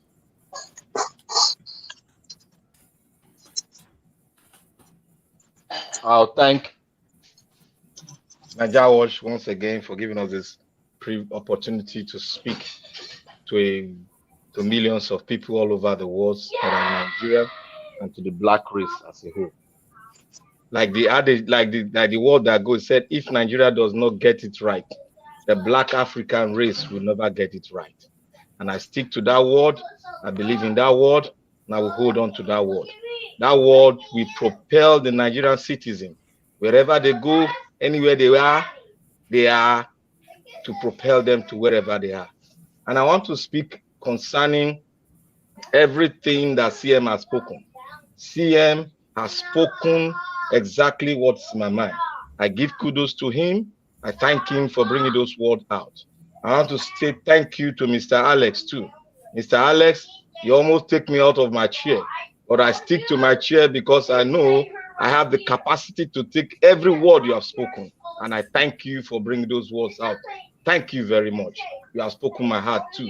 I love you, and you'll be blessed forever. And I want to thank everyone that have listened to this. And I want to say to all Nigerians, wherever you are, whether in the diaspora, you are voting indirectly. Why did I say so?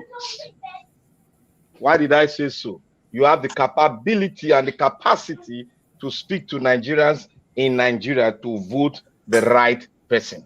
And I beseech every one of us to take our phone, load your phone with cash, and continue to canvass for Peter Obi wherever the person is. If the person is in diaspora and he has a voter's card, canvass for him to go back home and vote his right candidate.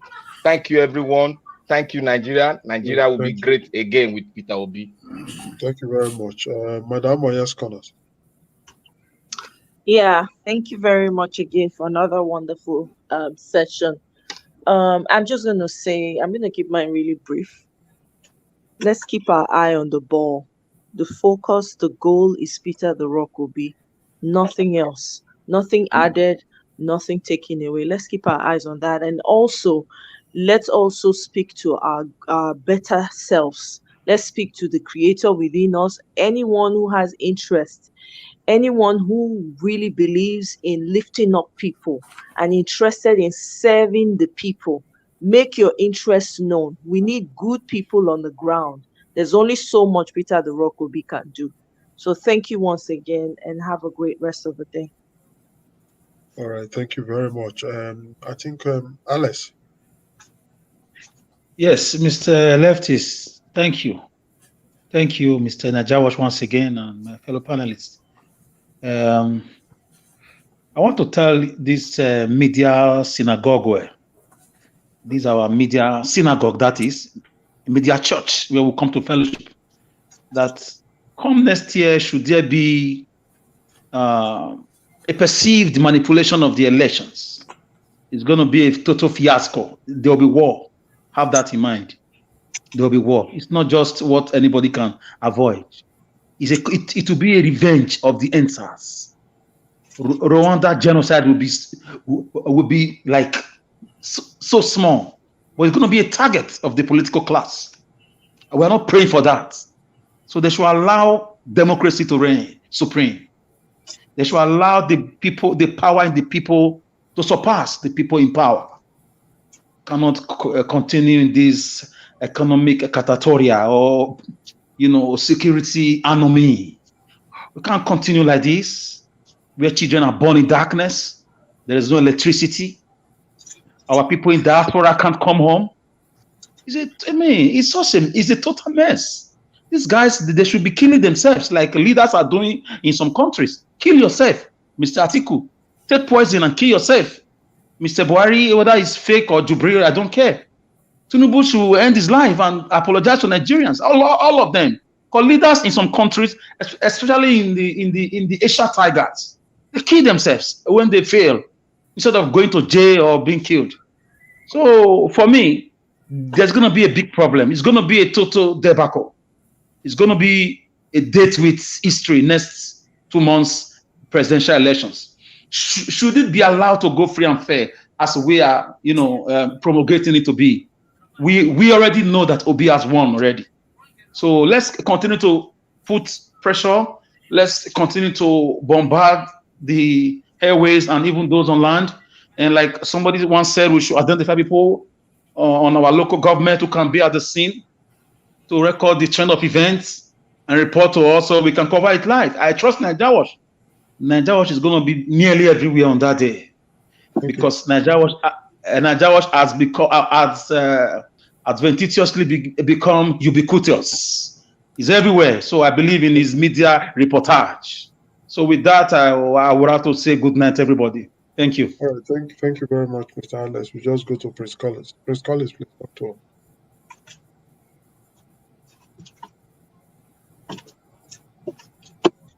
Prince Collins. Yeah. 2 minutes. Thank you very much. I don't have much to say. Everybody, we've all spoken well. The last speaker has spoken well. Everybody, we've all said what we need to say. I think we should keep the flag flying, keep the fire burning, resist the enemies so that we can be victorious. The Bible says the kingdom of God suffer violence and violence taketh it by force. So the evil ones can never allow you to become territorially victorious. And if you want to undo the roots that is not beneficial to you, you need to be very, very strong and have the best weapon. And the weapon that we need to have is the words of our mouth because we are already in democracy. Whatever we are going to do, we should make sure that we do it right. We stay by the rule of law, do the right thing, follow the laid down principles, live by examples, and show good example to others by presenting our credibility as a material of emulation. I want to thank you very much. I want to thank you, lefties, for your time. I want to thank the Nigeria Watch family, every other persons that have participated as a panelist and the viewers at home. I want to thank Obidati worldwide. I want to say we will be victorious in no distant time. Let us continue to fight the fight of justice. Thank you so much. All right, thank you very much. Mr. Ike, talk to us. 2 minutes. Thank you, Mr. Lefties and Elvis and all my brothers and sisters that was in the panel, the people in the comment sections and those who are watching us from home that cannot join us like I did for the past 3 days. please let us remind our friends and our family members, go and collect your PVC, please. Time is very short. We don't have time anymore, please. We beg you in the name of God on whatever you believe in. Please go and collect your PVC. Get yourself ready. Vote in February. Stand, defend your vote. Let your vote count. No matter whatever the INEC is going to do, the will of the people must prevail. They already know. They are facing the heat already. When you see their spokesman, whenever he's on television, you know that the mountain pressure is becoming more higher than Kilimanjaro mountain. So they know what is after them. They know what they are facing. If they want to play with the heart of Nigeria and this and they know what price they are going to pay. So please, I beg everybody in Nigeria, your family, your friends, those you have, please encourage them, go get your PVC and vote for Peter Obi and Dati Baba Ahmed and all Labour Party candidates worldwide or in Nigeria. God bless you and God keep every one of us so that we all will see and be a partaker and rejoice for a better Nigeria and a new Nigeria in February.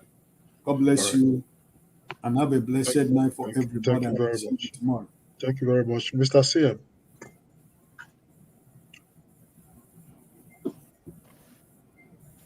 Let me round up by thanking everybody and then or just to keep the hope alive.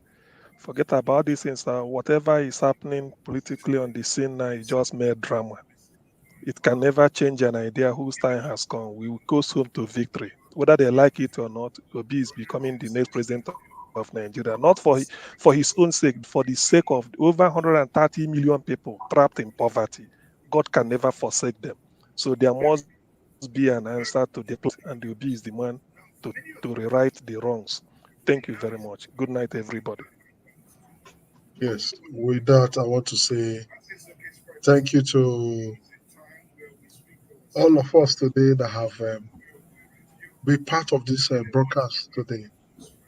Thank you very much. We want to say thank you to all that came to the studio today. We had Alex Edo Pikin, though he had network problem. According to him, he could not really speak today. We just hope you join us tomorrow. Alex Edo Pikin, if you are listening to us, please join us tomorrow. We'll still be here same time tomorrow. Then Engineer Ken, I want to say thank you very much. Then Machiavelli, thank you very much. Victor Digier, thank you very much. Omoyes Corner, God bless you. Thank you very much. Madarita, of course. Thank you very much. Harry Gabriel, yes. He didn't speak. He was here. Yes, he was at the stadium, but he left. Probably network or whatever. Thank you for joining us. We hope you join us tomorrow. Tiobala was here, though he didn't also speak. He just came and he left. Well, thank you very much, Tiobala, for coming. I hope you join us tomorrow. Then F. Emmanuel, you were here, but you didn't also speak. You came and you left. Thank you very much for coming. Please join us and also take your time to wait for your time so that you can also give your opinions. Yes, Jude King, thank you very much. You were also here, but you didn't also speak. But we appreciate your time for at least joining us on the studio. Please join us and take your time to also talk to us because everybody's important here. Prince Collins, yes, thank you very much, Prince Collins. We have Samuel, yes, Samuel, thank you very much. Man of God, Town Hall, different, thank you very much. Alice, yes, thank you very much. Mr. Ike, yes, thank you very much. And finally, August CM. God bless all of you as you take your time to talk to us to the broadcast. We'll be running it up here today, and we'll be here tomorrow again to discuss issues affecting us. We had the topic we did last week, Saturday. I think we'll be continue the series for tomorrow. This one may not be politics. Yes, Yes, we're going to be having the second episode on Series 2 the tomorrow. why Yeah, is this one is not divorces. politics. Now, Yes, voice. why is divorces everywhere? Why Everywhere. is who to blame, the men or the women? The part women. 2. We're having Yo, that sir. tomorrow. Yes, the but part what? 2, 6 p.m. 6 Maybe p.m. men. tomorrow, the part 2, because a lot of people complained the last time that we didn't inform them. So this time we'll be saying it for the past 1 week now that we're going to talk about the part 2, the divorces everywhere, especially in Nigeria, who to blame, the men or the women. There was a lot of argument and counter argument the other time. So this time, please endeavor to join us. Let's talk about it. Thank you. There'll be bass boost, so there'll be a lot of bass boost for that series. Well, for we are me, just coming to reason. We are just coming to exchange for me ideas. tomorrow, I'm going to be. I'll make sure I'm here by His grace. Because the first series, how the topic take us, I mean, then I will find trouble. Then I will speak. The first, it was not planned. Yes, it was lefties go find trouble. I pour my annoyance on women. The first series, part 1. But I assure you, part 2, men, be ready. Tomorrow, men ready for me. Kabuturi Jeta Meta, Mr. Lefty. Kabuturi Jeta Meta. Whether I speak, you don't hear that one.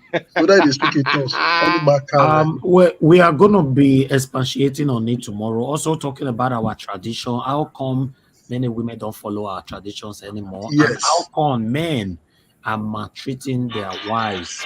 Tomorrow, so a lot of things are going to be discussed tomorrow. I am giving myself out today that tomorrow I'm particular. I'm going to be very particular, because last week I was more particular on women, because I made women believe that they are the angels of our life. They are the queen. They are the best. They are the family.